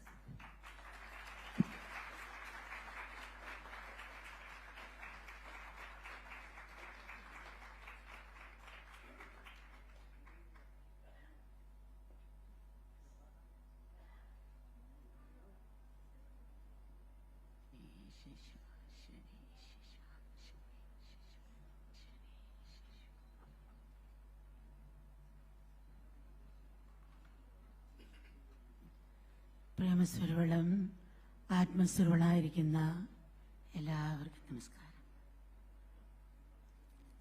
C-20യുടെ ഉച്ചകോടിയിലൊന്നായ ഈ സമ്മേളനത്തിൽ പങ്കുചേരാനും C-20യുടെ ചുക്കാൻ പിടിക്കുന്ന പ്രമുഖ വ്യക്തികളെ നേരിട്ട് കാണാനും കഴിഞ്ഞതിൽ എനിക്ക് വളരെ സന്തോഷമുണ്ട്. മാനവരാശി പലതരത്തിലുള്ള വെല്ലുവിളികൾ നേരിടുക, ഒരുപക്ഷെ പ്രത്യക്ഷത്തിൽ കാണാനും അറിയാനും കഴിയാത്ത ഏറെ പ്രശ്നങ്ങൾ സൂക്ഷ്മതലത്തിൽ ഉണ്ടായേക്കാം. ഈ അവസരത്തിൽ മനുഷ്യ രണ്ട് കാര്യമാണ് പ്രധാനമായി ഉണ്ടാകേണ്ടത്. മനുഷ്യ തിരിച്ചറിവും തിരുത്താനുള്ള മനസ്സുമാണവ. നിർഭാഗ്യവശാൽ പരീക്ഷയുടെ തലേദിവസം പഠിക്കാൻ തുടങ്ങുന്ന കുട്ടികളെ പോലാണ് നമ്മൾ. കാര്യങ്ങൾ കൈവിട്ടു പോകുന്ന അവസ്ഥ എത്തുമ്പോഴാണ് മനുഷ്യൻ നല്ല ബുദ്ധി തോന്നുന്നത്, എന്തെങ്കിലും ചെയ്യണമെന്ന് ചിന്തിക്കുന്നത്. 3 വർഷം നീണ്ടുനിന്ന ഒരു പരീക്ഷണഘട്ടമായിരുന്നു കൊറോണ മഹാമാരി. അതിലൂടെ കടന്നു പോകുമ്പോൾ ജനങ്ങൾ പല നല്ല തീരുമാനങ്ങൾ എടുത്തിട്ടുണ്ടാകും, കാഴ്ചപ്പാടിൽ മാറ്റം വരുത്താൻ പ്രതിജ്ഞ എടുത്തിട്ടുണ്ടാകും. അപ്പോൾ നമ്മൾ അത്തരം തീരുമാനങ്ങളൊന്നും അധികം നീണ്ടു നിൽക്കാറില്ല. ശീലിച്ച് പഴകിയ കാര്യങ്ങളിലേക്ക് നമ്മളെ മടക്കി കൊണ്ടുപോകും എന്നുള്ളതാണ്. ഭാവലോകം സിംഗിളിൻ്റെ അല്ല, മിംഗിളിൻ്റെതാണ്. സിംഗിളാകാൻ ശ്രമിക്കുന്ന രാജ്യങ്ങളും സമൂഹങ്ങളും താഴോട്ട് പോകും. ഇത് പ്രകൃതി മനുഷ്യനെ താക്കിയതാണ്. അതുകൊണ്ട് സിംഗിളല്ല, മിംഗിളാണ് നമ്മുടെ മന്ത്രം. മനുഷ്യന് ചില സ്വാതന്ത്ര്യങ്ങളൊക്കെ ഉണ്ട്, അതനുസരിച്ച് അവന് ജീവിക്കാം. പക്ഷെ ഓരോരുത്തർക്കും എനിക്ക് ഇഷ്ടമുള്ള TV ചാനൽ കാണുന്ന പോലെ പ്രകൃതി നിയമങ്ങളെ മാറ്റാൻ കഴിയില്ല. അതാ എല്ലാത്തിനും ഉൾക്കൊള്ളുക എന്നുള്ളതാണ് ഈശ്വരൻ്റെയും പ്രകൃതിയുടെയും നിയമവും നയവും. പുറന്തള്ളുക എന്നുള്ളത് മനുഷ്യൻ്റെ നയമാണ്. ലോകജീവിതം നയിക്കുന്നവരെല്ലാവരും ഉൾക്കൊള്ളുക എന്ന പ്രപഞ്ച നിയമം പാലിച്ചേ മതിയാവും, അല്ലെങ്കിൽ അവസരവും അപകടങ്ങളും ഉണ്ടാകും. മനുഷ്യൻ പ്രപഞ്ചഘടനയെ കടന്നുകയറുന്ന ഫലമാണ് നമ്മൾ അനുഭവിക്കുന്നത്. നമ്മുടെ പരിസ്ഥിതി മാറ്റുന്നൊപ്പം നമ്മുടെ മനസ്സിനെ മാറ്റാൻ ശ്രമിക്കണം എന്നുള്ളതാണ്. ഇത് പറയുമ്പോൾ 65 വർഷം മുമ്പ് എൻ്റെ ചെറിയപ്പ കാലത്തിൽ വളർന്ന് പോവുകയാണ്. പണ്ട് നമ്മളെല്ലാം പഴയ കാലത്ത് അമ്മമാർ പറയുന്നത്, കുഞ്ഞുങ്ങളോട് പറയുന്നത്, എല്ലാവരുടെയും സ്നേഹത്തോടെ പെരുമാറണം, കള്ളം പറയരുത്, കള്ളത്തരം ചെയ്യരുത്, സ്നേഹമായിട്ട് പെരുമാറണം, അതുപോലെ മറ്റുള്ളവരെ സഹായിക്കണം, പഠിക്കണം എന്നാണ് അമ്മമാർ പറയുന്നത്. ഇന്ന് പല അമ്മമാരും അങ്ങനല്ല, സ്മാർട്ടാകണം, മിടുക്കനാകണം, ഒന്നാമനാകണം, താണവരോട് കൂട്ടുകൂടരുത് എന്നാണ് പറയുന്നത്. ഇത് പറയുമ്പം അമ്മ 65 വർഷം മുമ്പ് അമ്മയുടെ ചെറുപ്പത്തിലുള്ള കാര്യങ്ങൾ പറയുകയാണ്. ഞാൻ ജനിച്ച ഗ്രാമത്തിൽ 1000 വീടുകളുണ്ട്. അതിലൊന്നും കൂട്ടുകുടുംബങ്ങളാണ് ഓരോ വീട്ടിലും ഉള്ളത്. അതിലൊരു 100 വീട് മാത്രമാണ് നിത്യപരമുള്ളത്. അല്ലാത്തവരെല്ലാം അന്നന്ന് ജോലിക്ക് പോയി കിട്ടിയാൽ കഴിക്കും, ഇല്ലേ പട്ടിണിയാണ്. അവർക്ക് ബാങ്ക് ബുക്കുകളൊന്നുമില്ല. അപ്പോൾ നമ്മുടെ വീട്ടിലാണെങ്കിൽ ഭക്ഷണം മുമ്പേ വേഗുന്നെങ്കിൽ അന്ന് കൂട്ടുകുടുംബമാണ്, കുട്ടികൾ കൂടുതലുണ്ടാകും. അപ്പം ആദ്യം അമ്മ 2-3 കുട്ടികൾക്കുള്ള ഭക്ഷണം എടുത്ത് തന്നോട് പറയും, അടുത്ത വീട്ടിൽ ജോലിക്ക് പോയ ആൾ തിരിച്ചു വന്നിട്ടില്ല, അതുകൊണ്ട് കുഞ്ഞുങ്ങൾ പട്ടിണിയാണ്, കുഞ്ഞു കൊണ്ട് കൊടുത്തിട്ട് വരാൻ പറയും. നമ്മളിത് കൊടുത്തിട്ട് വരുമ്പം അമ്മ പറയും കുറച്ചുകൂടെ വെയിറ്റ് ചെയ്ത് നമ്മൾ കഴിക്കുമ്പോൾ ആരെങ്കിലും കയറി വന്നാൽ പട്ടിണിയാ കണ്ടുവരും. കുറച്ച് നേരം വെയിറ്റ് ചെയ്തിട്ടേ നമുക്ക് വരുള്ളൂ. തന്നാലും കുറച്ച് മാറ്റി വയ്ക്കും. അങ്ങനെ തരാൻ പോകുമ്പോഴാണ് മറ്റുള്ളവർ വരുന്നെങ്കിൽ എല്ലാം അവർക്ക് കൊടുത്തിട്ട് കഞ്ഞോളത്ത് തേങ്ങാ തിരിഞ്ഞിട്ട് വരും. എന്നിട്ട് അമ്മ പറയും, അവരുടെ വയറ് നിറഞ്ഞില്ലല്ലോ, അവർക്ക് നിറഞ്ഞിട്ടുണ്ടോ, സന്തോഷമായിട്ടുണ്ടോ. ഇതാണ് ചിന്തിക്കുന്നത്. ഇതാണ് പഴയ അമ്മമാർ നമുക്ക് കാണിച്ചു തന്നത്. എപ്പോഴും നമ്മൾ എങ്ങനെയാണ് സ്നേഹിക്കുന്നു, സേവിക്കുന്നു, ഒരു ദുർബലമായിട്ട് കാണുകയാണ്. അങ്ങനെ മറ്റേ കള്ളത്തരവും കപടതയും കള്ളത്തരവും നല്ല ഗുണമായിട്ടും പലരും കാണുന്നുണ്ട്. ഇങ്ങനെ ആയാൽ ധൃതരാഷ്ട്രം പാഞ്ചാലിയും ഗാന്ധാരിയും കുട്ടികളെ വളർത്തിയതുപോലെ ദുര്യോധനന്മാരെ നമുക്ക് വളർത്താൻ സാധിക്കും. അങ്ങനെയുള്ളവരെ വളർത്താൻ സാധിക്കുകയുള്ളൂ. അപ്പോൾ കുഞ്ഞിലെ തന്നെ ഈ ആത്മീയ മൂല്യങ്ങൾ, നമ്മുടെ സംസ്കാരം അമ്മമാരും അച്ഛന്മാരും വീട്ടിൽ നിന്നും പറഞ്ഞു കൊടുക്കണം, സ്കൂളിൽ നിന്നും ഉണ്ടാകുന്നത് നല്ലതായിരിക്കും. കാരണം സിമന്റ് തറയിൽ അപ്പക്കാൽ വെച്ച് പതിയും. ഇപ്പം ചെറുപ്പത്തിൽ പറഞ്ഞു കൊടുത്താൽ തീർച്ചയായിട്ടും അവർക്ക് ആ ഒരു കാരുണ്യ ഉണർവും അവരിൽ ഉണർത്തിയെടുക്കാൻ സാധിക്കും എന്നുള്ളതാണ്. ഞാൻ സ്കൂളിൽ പഠിക്കുന്ന കാലത്ത് അതൊരു 60 വർഷം മുമ്പേ ആണ്. 60 വർഷം മുമ്പേ ഉള്ള കാര്യമാണ്. സ്കൂളിൽ പഠിക്കുമ്പോൾ 4ാം ക്ലാസ്സിൽ പഠിക്കുമ്പോൾ 60 കുട്ടികളുണ്ടായിരുന്നു ആ ക്ലാസ്സിൽ. അതിലൊരു 25% ഉച്ചയ്ക്ക് വീട്ടിൽ പോയിട്ട് പള്ളിക്കൂടം ഉച്ചയ്ക്ക് വിട്ടിട്ട് പിന്നെ വൈകുന്നേരത്തെ ക്ലാസ്സിന് തിരിച്ചു കയറും. ആ സമയത്ത് വീട്ടിൽ പോയി ഭക്ഷണം കഴിക്കും. ഒരു 15% കുട്ടികൾ ഭക്ഷണം കൊണ്ട് വരും. ചിലപ്പോൾ 20 വരാം. ബാക്കിയുള്ള കുട്ടികൾക്ക് പോയി പൈപ്പിൽ നിന്ന് വെള്ളം കുടിച്ചിട്ട് വിഷത്തണ്ടിൽ പോയിരിക്കും. ഇവർ പക്ഷേ രാവിലെയും ഒന്നും കഴിക്കാത്തവരായിരിക്കും. അപ്പോൾ ഇങ്ങനെ ഇരിക്കുന്നത് കണ്ടപ്പോൾ നമ്മൾ താമസിച്ച വീട്ടിൻ്റെ 2 വീട്ടിന് വടക്കിലും അടുത്തുള്ള വീട്ടിൽ കൂട്ടുകാരും ഉണ്ടായിരുന്നു. അവർ കൂടുതൽ ഭക്ഷണം കൊണ്ടുവരും. കാൽഭാഗം കഴിക്കുമ്പോൾ കൊണ്ട് കളയും. അപ്പം ഞാൻ പറഞ്ഞു, നീ ഇത്ര ഭക്ഷണം കളയുന്നു, അപ്പോൾ രാവിലെ ഒന്നും കഴിക്കാത്തവരായിരിക്കാം അവിടെ ഇരിക്കുന്നവർ. നീ ഒരാളെ വിളിച്ച് നിൻ്റെ ഭക്ഷണം കൊടുക്കുക, ഞാനും അങ്ങനെ കൊടുക്കാമെന്ന് പറയും. അപ്പോൾ അത് കേട്ട് അതുപോലെ ചെയ്ത് ഞാൻ അങ്ങനെ ചെയ്തു. അങ്ങനെ 2 പേരും ഭക്ഷണം കൊടുത്തു. അങ്ങനെ 2-3 ദിവസം കൊടുത്തുകൊണ്ടിരിക്കുമ്പോൾ ഒരു 3 ദിവസം കഴിയുമ്പോൾ ഇതുപോലെ തന്നെ വേറെ 3 പേരും അതുപോലെ ഭക്ഷണം കൊടുക്കാൻ തുടങ്ങി. ഒരു 15 ദിവസം ആയപ്പോഴേ ആ ക്ലാസ്സിൽ ഭക്ഷണം കഴിക്കാതെ ആരും ഉണ്ടായില്ല. ക്ലാസ്സിൽ നിന്ന് ജയിച്ചു വരുന്നവരെയും എല്ലാവരും ആരെങ്കിലും വിളിച്ചു കൊടുക്കും. അപ്പം നമ്മൾ വിചാരിച്ചാൽ ഇതുപോലെ മാറ്റം കൊണ്ടുവരാൻ സാധിക്കും. ലോകത്ത് 2 തരം ദാരിദ്ര്യങ്ങളാണുള്ളത്. ഒന്ന് ആഹാരവും ഭക്ഷണവും കടപ്പാടം കിട്ടാതെ ദാരിദ്ര്യം അനുഭവിക്കുന്നത്. 2 സ്നേഹവും കാരുണ്യവും കിട്ടാതെ ദാരിദ്ര്യം അനുഭവിക്കുന്നത്. സ്നേഹവും കാരുണ്യവും ഉണ്ടെങ്കിൽ ഈ ആഹാരവും കടപ്പാടവും വസ്ത്രം കിട്ടാതെ ദാരിദ്ര്യം അനുഭവിക്കുന്നവരെ നമുക്ക് ഉണർത്തിക്കൊണ്ടുവരാൻ, മറ്റുള്ള ദുർബലതകളും നമുക്ക് മാറാനും സാധിക്കും എന്നുള്ളതാണ്. ശാസ്ത്ര സാങ്കേതിക രംഗത്തുള്ള കുതിച്ചുകയറ്റവും ഇന്റർനെറ്റിന്റെ പുരോഗതിയും വിദ്യാർത്ഥികൾ പഠനം പഠിക്കുന്ന ലഹരി വസ്തുക്കളും എല്ലാം കൂടെ ഒരു സങ്കുചിത പരിസ്ഥിതിയാണ് ഇന്നുള്ളത്. പക്ഷേ ഉദാഹരണത്തിന് സാങ്കേതികതയുടെ കാര്യം എടുക്കാം. അത് മനുഷ്യർക്ക് വലിയൊരു പരിവർത്തനം തന്നെ സൃഷ്ടിച്ചു.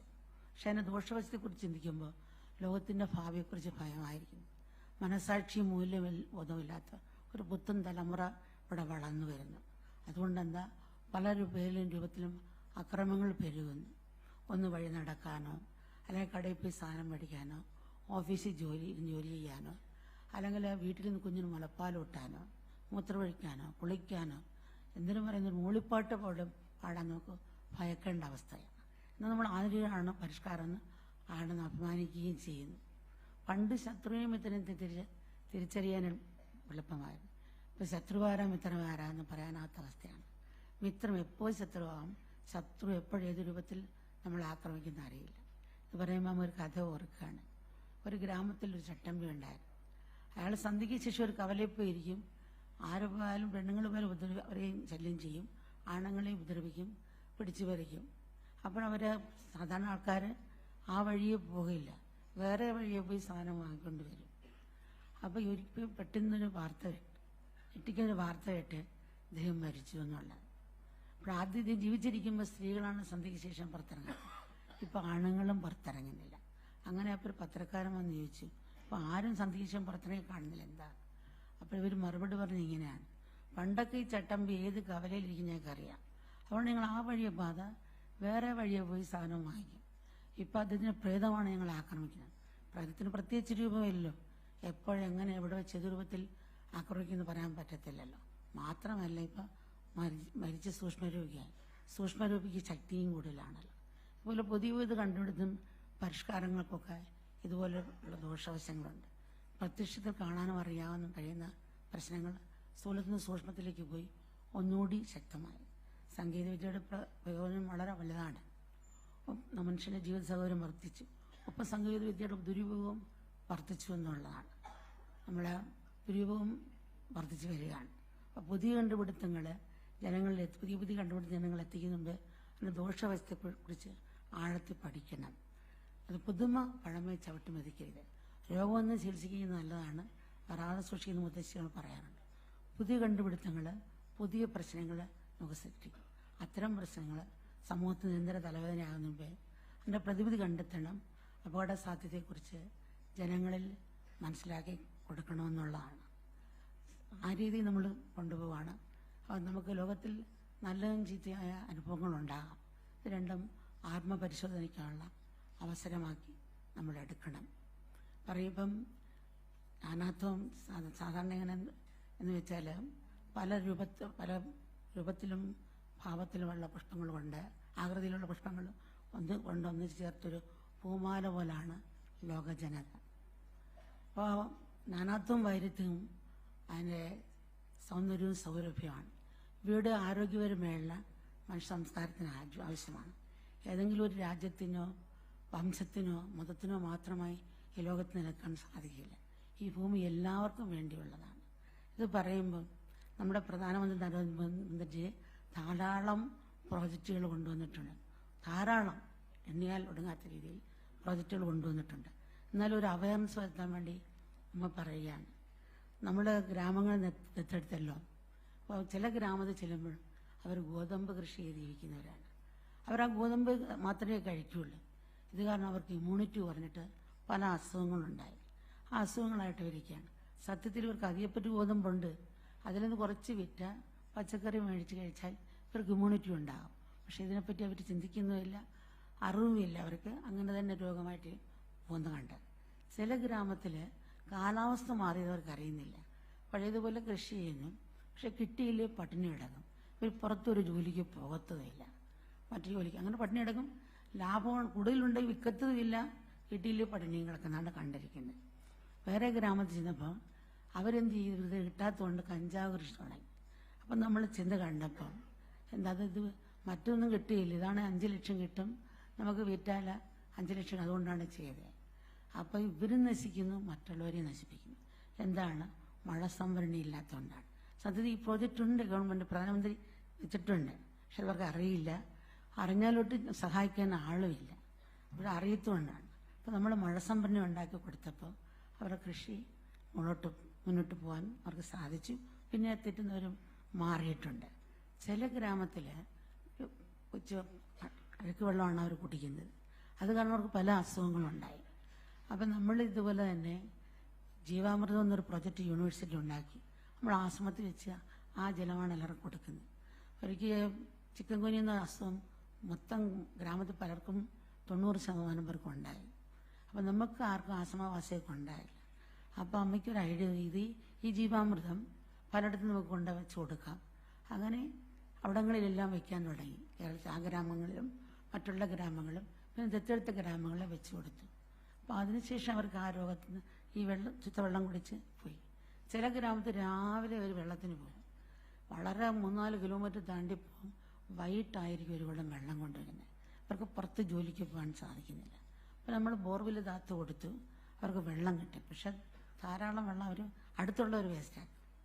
പക്ഷെ ഇതിനൊരു അവയർനെസ് ഉണ്ട്. പ്രധാനമന്ത്രി ഇപ്പോൾ ഓരോ വീടുകളിലേക്കും വെള്ളം കൊണ്ടുവരുന്ന സിസ്റ്റം കൊണ്ടുവന്നിട്ടുണ്ട്, ചെയ്യുന്നുണ്ടെന്നാണ് കേൾക്കുന്നത്.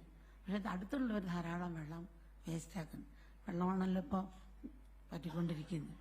അപ്പം നമ്മളതിനൊരു മാപ്പുണ്ടാക്കി അത് ഇവർക്കെല്ലാം കൊടുത്ത് എത്ര വെള്ളം നിങ്ങൾ എടുക്കുന്നു, എത്ര ചിലവാക്കുന്നു, അങ്ങനൊരു ഉണ്ടാക്കി ഇവർക്ക് കൊടുത്തു കഴിഞ്ഞു. ചില ഗ്രാമത്തിൽ ചെന്നപ്പോൾ പശുവിനെ കൊണ്ട് ജീവിക്കുന്നവരാണ്. അവർ കഷ്ടപ്പെട്ട് ജോലിയുണ്ട് ആപകലില്ലാതെ.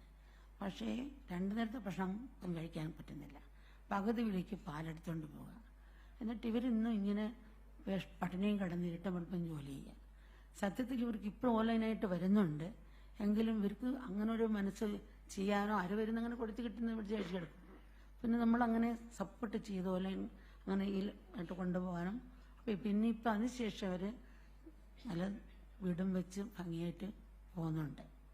അതുപോലെ ചില ഗ്രാമത്തിൽ നമ്മൾ ചെല്ലുമ്പം ഒരേ മുറിയാണ്, അതിനകത്ത് 4, 5, 6, 7 ഇങ്ങനെ 4 ക്ലാസ്സുകൾ അവിടെ നടത്താം.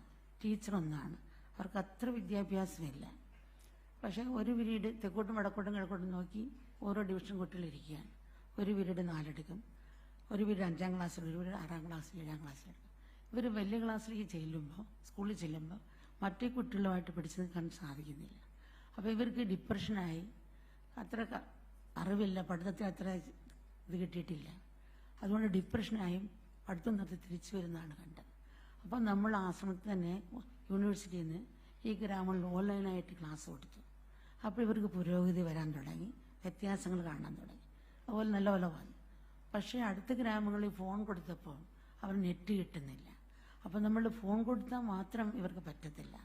അതുകൊണ്ട് എവിടെയെങ്കിലും ഒരു TV വെച്ചിട്ട് നെറ്റ് കിട്ടുന്ന സ്ഥലത്ത് കൊടുക്കുക, വെച്ച് ഇങ്ങനെ ഓൺലൈനായിട്ട് ക്ലാസ് കൊടുക്കുകയാണെങ്കിൽ ഇങ്ങനെയുള്ള ഗ്രാമത്തിലുള്ളവരെ നമുക്ക് രക്ഷിക്കാൻ സാധിക്കും. അത് മറ്റുള്ളവരെ, അത് ഓരോ സംഘടനകളും ഏറ്റെടുത്താലും ഗവൺമെൻറ് സപ്പോർട്ട് ഉണ്ടെങ്കിലും ഇവർക്ക് സാധിക്കുമെന്നുള്ളതാണ്. ഇത് പറയുമ്പം കൊറോണ സമയത്തുണ്ടായ കാര്യങ്ങളാണ്. കൊറോണ സമയത്ത് ഈ ഗ്രാമത്തിലുള്ള കുട്ടികൾക്ക് ഫോണോ നെറ്റോ ഇല്ലാത്തതുകൊണ്ട് അവർക്ക് പഠിത്തം മുന്നോട്ട് പോകാൻ സാധിച്ചില്ല. അതിന് കഷ്ടതയുണ്ട്. ഇനിയെങ്കിലും ഇങ്ങനൊരു പ്രശ്നം വരുമ്പം കഷ്ടം വരാതിരിക്കാൻ നമ്മളൊരു മുൻകരുതൽ എടുക്കുന്നത് നല്ലതായിരിക്കും. നമ്മളും ഇങ്ങനെയുള്ള ക്ലാസ്സുകൾ വെച്ച് ഇപ്പം സ്കൂളുകൾ വന്നിട്ടുണ്ട്.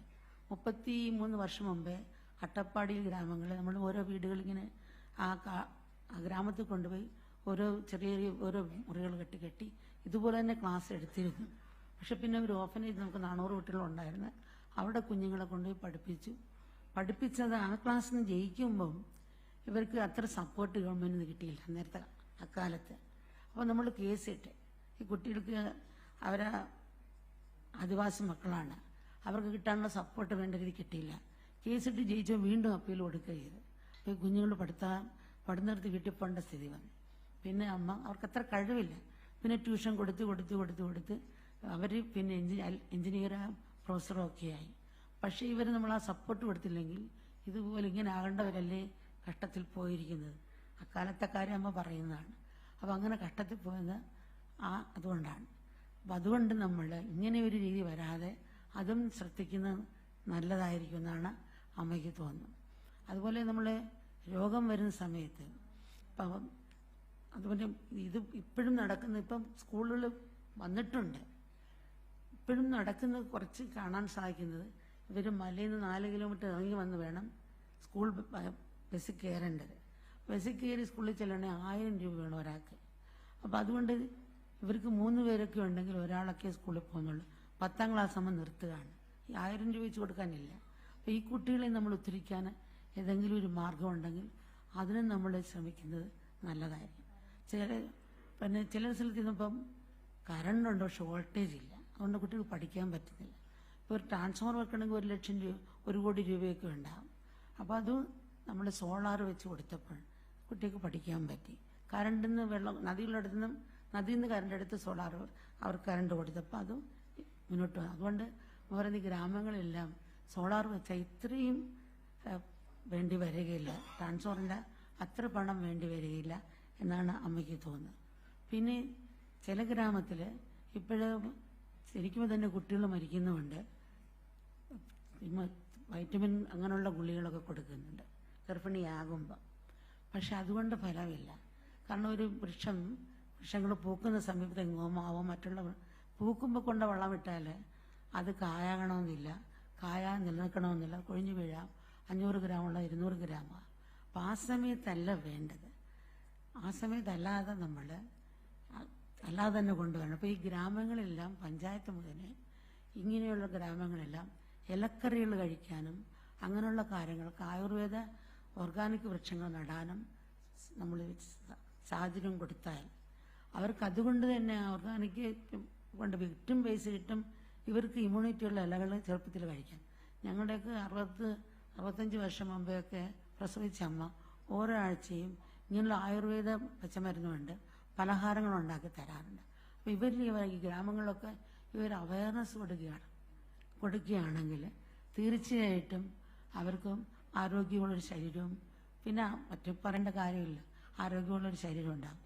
ഇപ്പോൾ ഡോക്ടർമാരെ എവിടെയെങ്കിലും കിട്ടാൻ ഇനിയും വിഷമമാണ്. സ്റ്റാൻഡേർഡുള്ള ടീച്ചർമാരെയും കിട്ടാനും വിഷമമാണ്.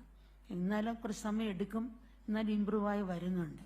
അപ്പോൾ നമ്മൾ ഡോക്ടർമാരെ കിട്ടാൻ വിഷമം എന്ന് പറയാൻ, നമ്മൾ ഇതുപോലെ തന്നെ ആദിവാസി മക്കൾക്ക് വേണ്ടി 33 വർഷത്തിന് മുമ്പ് തന്നെ ഹോസ്പിറ്റൽ തുടങ്ങി. അന്നേരത്തെ ഡോക്ടർമാരെ കിട്ടാൻ വിഷമമായിരുന്നു. ദൈവദൂതന്മാരപ്പോൾ 2 ഡോക്ടർമാരെ കിട്ടി, ഭാര്യ ഭർത്താവ്. അവർ വന്ന് ആ ഹോസ്പിറ്റലിൽ ജോലി ചെയ്തു. പക്ഷേ രോഗികൾ വന്നില്ല. അവർ ആദിവാസികൾ മുടിയിൽ ഇറങ്ങാതെ ഇരിക്കുന്ന മക്കളാണ്. അത്ര പുറത്തോട്ട് പോവുകയില്ല. ഇവർ ഓരോ കിറ്റുമായിട്ട് പോയിട്ടാണ് അവരെ പുറത്തോട്ട് ഇറക്കിക്കൊണ്ടുവന്ന് മരുന്ന് കൊടുത്തതും ചികിത്സിച്ചതും. ഇപ്പോൾ ഒരു 400-300 പല ഹോസ്പിറ്റൽ രോഗികൾ വരുന്നുണ്ട്. പക്ഷെ ഇപ്പോഴും അത് തന്നെയാണ് അവർ ഫോളോ ചെയ്യുന്നത്. അങ്ങനെ ചെയ്താലേ ഇവർ മാറ്റം ഉണ്ടാവുള്ളൂ. ചില ഗ്രാമത്തിൽ ചെന്നപ്പം അതുപോലെ തന്നെ നമ്മൾ മീറ്റിംഗ് കൂടി, ഗ്രാമങ്ങളെ വിളിച്ച് മീറ്റിംഗ് കൂടിയപ്പോൾ പഞ്ചായത്ത് മെമ്പർ സ്ത്രീയാണ്. മീറ്റിംഗ് കൂടിയിട്ട് ആണുങ്ങൾ മാത്രമാണ് സംസാരിച്ചത്, സ്ത്രീകളൊന്നും മിണ്ടായിരുന്നു. അപ്പോൾ ഇത് കഴിഞ്ഞ് നമ്മൾ സ്ത്രീകളെ മാത്രം വിളിച്ച് മീറ്റിംഗ് കൂടി. ആ സമയത്ത് നല്ലോണം എല്ലാവരും സംസാരിക്കുന്നു. അപ്പോൾ ഓരോ ഗ്രാമത്തിൻ്റെയും സംസ്കാരം അറിഞ്ഞ് നമ്മൾ അവിടുത്തെ സ്വഭാവം അറിഞ്ഞു ചെന്നാലേ അവ നമുക്ക് ഒത്തിരിക്കാൻ പറ്റുള്ളൂ. നമ്മൾ ആദ്യം 108 ഗ്രാമം എടുത്തില്ല, ഇപ്പോഴും 500 അതിൽ മേലെ ഗ്രാമങ്ങളായി. പക്ഷെ എന്ത് ചെയ്തു, ഓരോ ഗ്രാമത്തിനും 2-3 പേരെ ശമ്പളത്തിന് തന്നെ ജോലിക്ക് വെച്ചു. എന്നിട്ട് അങ്ങനെയാണ് അവരിലേക്ക് നമ്മൾ കയറിപ്പോയത്. അങ്ങനെ പോയതുകൊണ്ട് ഒരുവിധമെങ്കിലും നമുക്ക് മുന്നോട്ട് വരാൻ അവരെ സഹായിച്ചെന്ന് പറയാൻ പറ്റത്തില്ല, അവരുടെ സ്വഭാവം മനസ്സിലാക്കാൻ നമുക്ക് സഹായിച്ചു. ഇപ്പം നമുക്കറിയാം, സാധാരണ കൊറോണ കഴിഞ്ഞതിന് ശേഷം നമ്മുടെ കോളേജിലെ കുട്ടികളെ ആശ്രമത്തിൽ തന്നെ കുറേ കോളേജുകളുണ്ടല്ലോ. ഇപ്പോൾ കുഞ്ഞുങ്ങളൊരു 40% കുഞ്ഞുങ്ങളും ചിലവർ ഫോണിൽ തന്നെ നോക്കിയിരിക്കുന്നു, ചിലർക്ക് മാനസിക രോഗമായി, ചിലവർ ആത്മഹത്യ ചെയ്യുന്നുണ്ട് ചാടിക്കൊണ്ട്. അങ്ങനെ മാനസിക രോഗികളെ കൂടുതൽ കാണുന്നുണ്ട്. അപ്പോൾ ഇത് പല രാജ്യങ്ങളിൽ യാത്ര ചെയ്യുമ്പോൾ പലയിടത്തും ഇങ്ങനെ ഇതുള്ള അന്ന് ലഹരിക്കാണ് അടിമ. ഭക്തന്മാർ തന്നെ സൈക്കാട്രിസ്റ്റും അവർ ഫോണിൽ കൂടി അവർക്ക് കൗൺസിൽ ചെയ്യുമായിരുന്നു. അവർക്ക് ഇമ്പ്രൂവ് ഉണ്ടായി. അപ്പോൾ തുടക്കത്തിൽ തന്നെ നമ്മൾ അവർക്ക് കൗൺസിലിംഗ് കൊടുക്കുകയാണെങ്കിൽ ഒരു വലിയ ജീവിതകാലം മുഴുവൻ ഒരു മാനസിക രോഗമായി തീരത്തില്ല. ഡിപ്രഷൻ ഉണ്ടാകുമ്പോൾ തന്നെ നമ്മൾ അത് കൊടുക്കുന്നത് നല്ലതായിരിക്കും. അപ്പം തീർച്ചയായിട്ടും നമ്മളതിന് വേണ്ടത് ഓരോ ഡോക്ടർമാരും സൈക്കോളജിയും സൈക്കാട്രിസ്റ്റ് ഡോക്ടർമാരും ഓൺലൈൻ വഴി ഫ്രീ ആയിട്ട് ഓരോരോ മണിക്കൂർ ചെയ്ത് കൗൺസിൽ കൊടുക്കുന്നത് നല്ലതായിരിക്കും. അതിനെ പ്രോത്സാഹിപ്പിക്കുന്നതും നല്ലതായിരിക്കും നമുക്ക് തോന്നുന്നു. പിന്നെ ഇങ്ങനെയുള്ള ചികിത്സയ്ക്ക് ഇപ്പോൾ ഡോക്ടർമാരെ ഗ്രാമത്തിൽ കിട്ടാത്തതുകൊണ്ട് അവരെ മൊബൈൽ വണ്ടിയിൽ ഓരോ ഹോസ്പിറ്റലിൽ നിന്നും ഇവർക്ക് മെഡിക്കൽ ക്യാമ്പ് നടത്തി തിരിച്ചു കൊണ്ടുപോകണം. ടെലിമെഡിസിൻ വയ്ക്കുന്നത് നല്ലതാണ്. ഇങ്ങനെയുള്ള ചില സമയത്ത് നമ്മുടെ തന്നെ ഹോസ്പിറ്റലിൽ ടെലിമെഡിസിൻ കൊണ്ടുപോയിട്ട് ഇവർക്ക് സഹായിക്കാൻ സാധിച്ചു. അപ്പോൾ ഇനി ഇങ്ങനെയുള്ളവർ ഒത്തിരിക്കാൻ നമുക്ക് ടെലിമെഡിസിനും കൊണ്ടുവരുന്നത് നല്ലതായിരിക്കാം. അപ്പോൾ ഈ മൊബൈൽ ഫോൺ ഉണ്ടെങ്കിൽ ഇവരെയൊക്കെ നമുക്ക് ഇങ്ങനെയുള്ള ആരോഗ്യമായിട്ടും ഈ ചെറുപ്പത്തിൽ തന്നെ ഇപ്പം ഒരു ഗർഭിണിയെ 4 കിലോമീറ്റർ ടച്ചറിലെടുത്തിട്ടാണ് ഹോസ്പിറ്റലിലേക്ക് കൊണ്ടുപോകാൻ പോകുന്നത്. അത്രയ്ക്ക് ഇറങ്ങി വരുന്നുള്ള കൊച്ചു പ്രസവിച്ച് മരിക്കും. ഇപ്പോൾ എടുത്ത് കുഞ്ഞുങ്ങൾ മരിച്ചു. അപ്പം അതുകൊണ്ട് പറയുന്നത് ആ ഒരു രീതി നമ്മൾ ശ്രദ്ധിക്കുന്നതാണ്. ഇപ്പോഴെങ്ങനെ എല്ലാ രീതിയുടെയും നേരത്തെ അധികം പറഞ്ഞ പോലെ ആഗ്രഹമല്ല, നമ്മൾ ആവശ്യമായ ആഗ്രഹം അനുസരിച്ച് പോവുകയാണ്.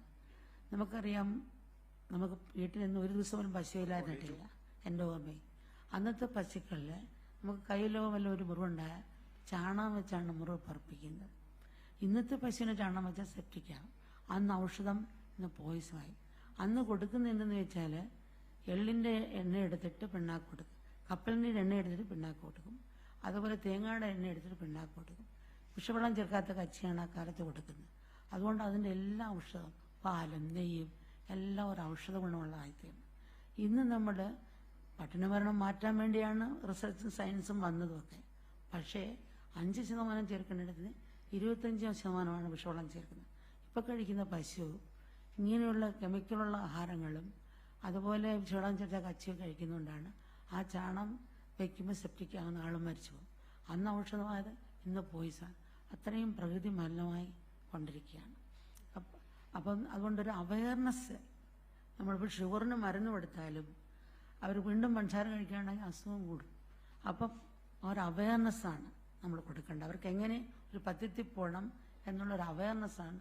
പ്രധാനമന്ത്രി ധാരാളം പ്രൊജക്റ്റ്, ഇപ്പോൾ സാധാരണ ഇപ്പോൾ റേഷൻ കടയിൽ പോയി റേഷൻ ഫ്രീ ആയിട്ടുണ്ട്, അതുപോലും മേടിച്ച് കഴിക്കുക, അട്ടയെപ്പോലിരിക്കുകയാണ് ചെയ്യുന്നവർ.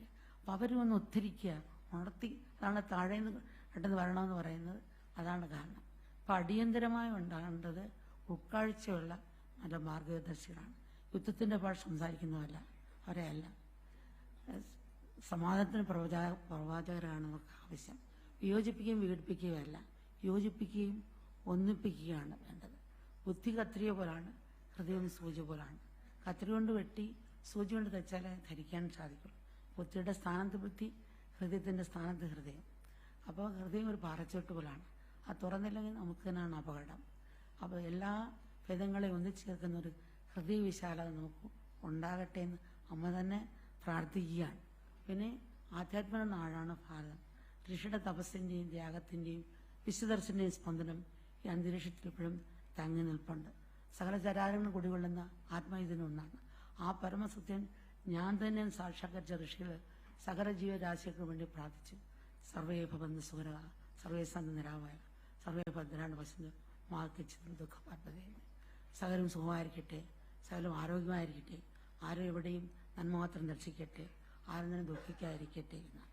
ഇന്ന് സയൻസും ശാസ്ത്രവും സാങ്കേതികവിദ്യയുടെയും നെറ്റ് കിട്ടാൻ വേണ്ടി ധൃതി കൂട്ടുന്ന മനുഷ്യൻ പാടെ ഡിസ്കണക്ട് ആയപ്പോൾ പല പ്രധാന മേഖലകളെയും അറിയുന്നില്ല എന്നുള്ളതാണ്. നമ്മുടെ സ്വന്തം ആത്മാവുമായി ഡിസ്കണക്ട് ആകുന്നു, അതുപോലെ ചുറ്റുപാടുമായി ഡിസ്കണക്ട് ആകുന്നു, പ്രകൃതിയുമായി ഡിസ്കണക്ട് ആകുന്നു, സ്നേഹവുമായി ഡിസ്കണക്ട് ആകുന്നു, ഈശ്വരനുമായി ഡിസ്കണക്ട് ആകുന്നു, ജീവിതവുമായി ഡിസ്കണക്ട് ആകുന്നു. ഈ കണക്ഷനെ ശരിയാക്കാനുള്ള മാർഗമായ ആധ്യാത്മ മൂല്യമായും ഡിസ്കണക്ട് ആകുന്നു എന്നുള്ളതാണ്. നമുക്കറിയാം, ജീവിക്കാനുള്ള വിദ്യാഭ്യാസം, ജീവിതത്തിനുള്ള വിദ്യാഭ്യാസം എന്നാണ് നമ്മുടെ പുരാണത്തിലുള്ള നമ്മുടെ കാഴ്ചപ്പാട്. പണ്ട് ഗുരുകുലത്തിൽ തന്നെ രണ്ടും ഒന്നിച്ച് പഠിപ്പിച്ചതായിരുന്നു. ഇന്നൊന്ന് വയറ്റിപ്പിഴപ്പിനും പഠിക്കണം, ജോലി ചെയ്യണം എന്നുള്ളതാണ്. രണ്ട്, ലോകത്തിൻ്റെയും വസ്തുവിൻ്റെയും മനസ്സിനെയും സ്വഭാവം മനസ്സിലാക്കി നീങ്ങുക. മറ്റേത് പരിസ്ഥിതി പുറത്തെ എയർ കണ്ടീഷൻ, ഇത് ഉള്ളിൽ എയർ കണ്ടീഷൻ. അങ്ങനെ ഉണ്ടാകുമ്പോഴേ ലോകത്തിൽ നമുക്ക് മാറ്റം കൊണ്ടുവരാൻ സാധിക്കുകയുള്ളൂ. പക്ഷിയെപ്പോലെ പറക്കാനും മത്സ്യത്പോലെ നീന്താൻ നമ്മൾ പഠിച്ചു, മനുഷ്യപ്പോലെ നടക്കാൻ ചെയ്യാനും പഠിച്ചില്ല എന്നുള്ളതാണ്. സനാതന സൃഷ്ടി രണ്ടല്ല. സൂര്യനും എഴുതിയുടെ ആവശ്യമില്ല. സ്വർണ്ണത്തിൽ കമ്മലമാലുണ്ട്, കമ്മലും മാലിനും സ്വർണ്ണമുണ്ട്. മറ്റുള്ളവരെ ഈശ്വരനെ കണ്ട് സ്നേഹിക്കാനും സേവിക്കാനുമാണ് നമ്മളെ ആ സനാതനം പഠിപ്പിച്ചത്. നമുക്കറിയാം, നമ്മൾ എത്ര ശ്രദ്ധിച്ച് വണ്ടി ഓടിച്ചാലും അശ്രദ്ധയായി വരുന്ന വണ്ടി ഇടിക്കുന്നു. എല്ലാ സഹായത്തുമായി വരണേ ആ കൃപ വേണം. കൃപയ്ക്ക് നമ്മുടെ കയ്യിൽ നിന്ന് നല്ല കർമ്മങ്ങൾ വേണം. ഈ പ്രപഞ്ചത്തിനൊരു താളമുണ്ട്. ഈ വിശുദ്ധനും അതിലെ സകലജീവിക്കും തമ്മിൽ അഭേദ്യമായ ബന്ധമുണ്ട്. പരസ്പരം ബന്ധപ്പെട്ട് നിൽക്കുന്ന ഒരു നെറ്റ്വർക്ക് പോലാണ് ഈ വിശ്വം. 4 പേര് ചേർന്ന് വിളിച്ച പലയുടെ കോണിൽ ചലനം ഉണ്ടായാൽ അതിനെ തരംഗം എല്ലായിടവും പ്രതിഫലിക്കും.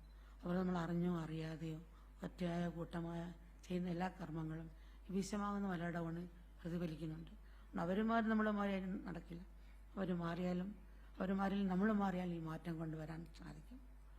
പണ്ടും ഇന്നും എന്നും ഭാരതമണിൻ്റെ മന്ത്രം ലോകമേ ഒരു തറവാടെന്നാണ്.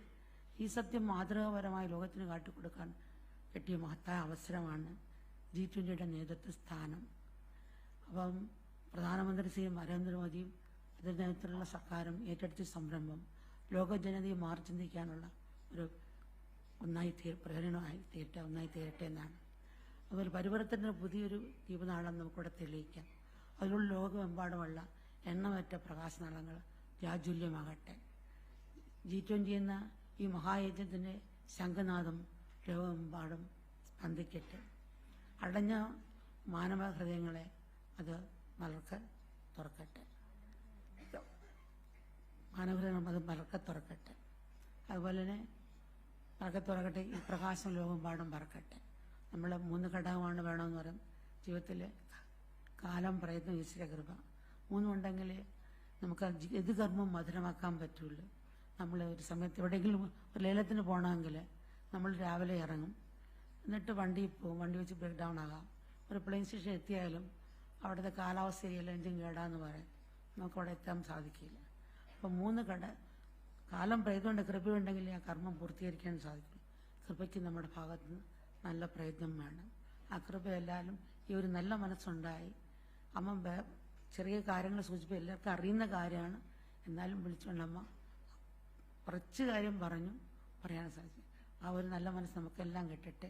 കൃപ എല്ലാവരെയും അനുഗ്രഹിക്കട്ടെ. നമസ്കാരം.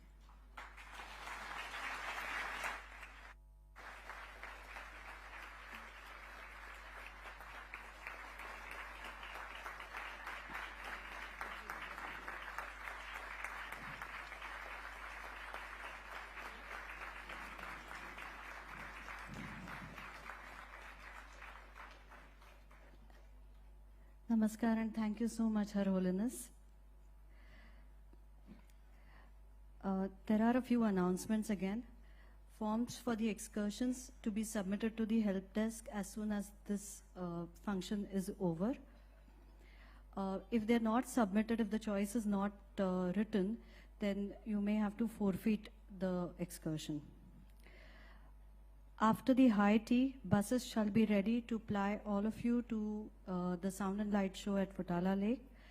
All the buses are color coded, so you will get a band. There are 30 buses waiting outside. We will have 15 participants per bus. And it is all color coded. You'll just have to wear your wristband. And when you reach the destination, there also the chairs are color coded. So you'll just have to follow the color of your band.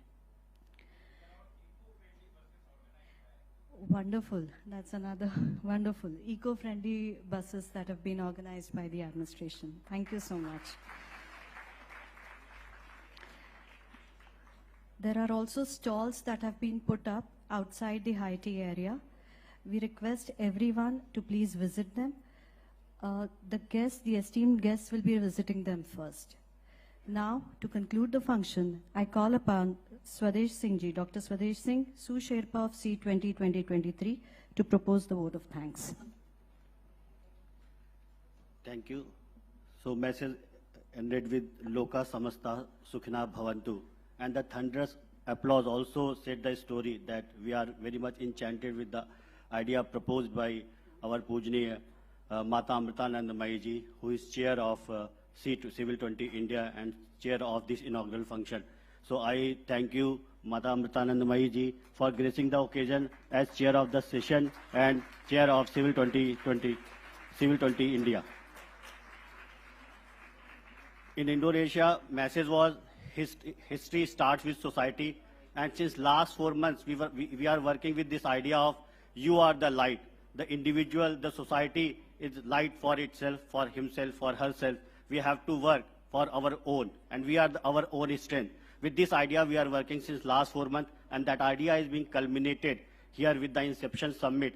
And the ideas which we will discuss today and tomorrow, that will become part of policy brief, and that will be submitted to G20 Secretariat. And today, in this inaugural function, we had as our chief guest Kailash Satyarthi ji, Peace Nobel laureate, who also graced the occasion. We thank you, sir, for your kind presence in the inaugural session. We also thank Deputy Chief Minister of Maharashtra, Devendra Fadnavis ji, and he also happened to be our chairman of Rambhav Mahalgi Prabodhni, for gracing the occasion. We will keep taking guidance from you, sir, as our chairman of Rambhav Mahalgi Prabodhni. Thank you for joining us in inaugural session. We also thank our foreign dignitaries of Mafuchan. We keep talking to them of Mafuchan and Alessandra Nilo from Brazil, Mafuchan from Indonesia. They are also part of our steering committee, and we are always in conversation, and we are learning from them about C-20 process, about civil society activities. Thank you for joining us in inaugural session, Mafuchan and Alessandra Nilo. Vijay Nambiar ji, Dr. Vinay Sahastra ji and Niveta ji are very much part of our organization, and we are working under their able guidance. But thank you very much for joining us in this inaugural session. And all the steering committee members, international advisory members, working group coordinators, those who came here from different part of the world and from different part of the country, we also thank you all. So there are many Swaminis here, Brahmachari and Brahmacharis here. We also thank you for joining this session and the Civil 20 India process. We also thank you, the civil administration of Nagpur administration, those who work relentlessly. So please give a big round of applause for them. So, Miss, you must have seen from airport and different part of cities. Miss, I am part of their WhatsApp group. At 2 a.m. in the morning, they just keep messaging, this is good, this is good, this is the picture. So, Miss, marvelous. So, thank you very much for your work. Thank you very much. And all the civil society organizations, individuals, development practitioners, those who are under one roof to discuss about the future of society. Means if society is strong, we are strong, the states are strong, the finance are strong, business are strong. With this message, we are finishing this session, and we will keep discussing our deliberations tomorrow and day after. Thank you very much. Thank you, Swadeshi. I request all the guests to please be seated. We'll wait for the dignitaries to exit the stage and go to the high tea area. Swadeshi will lead the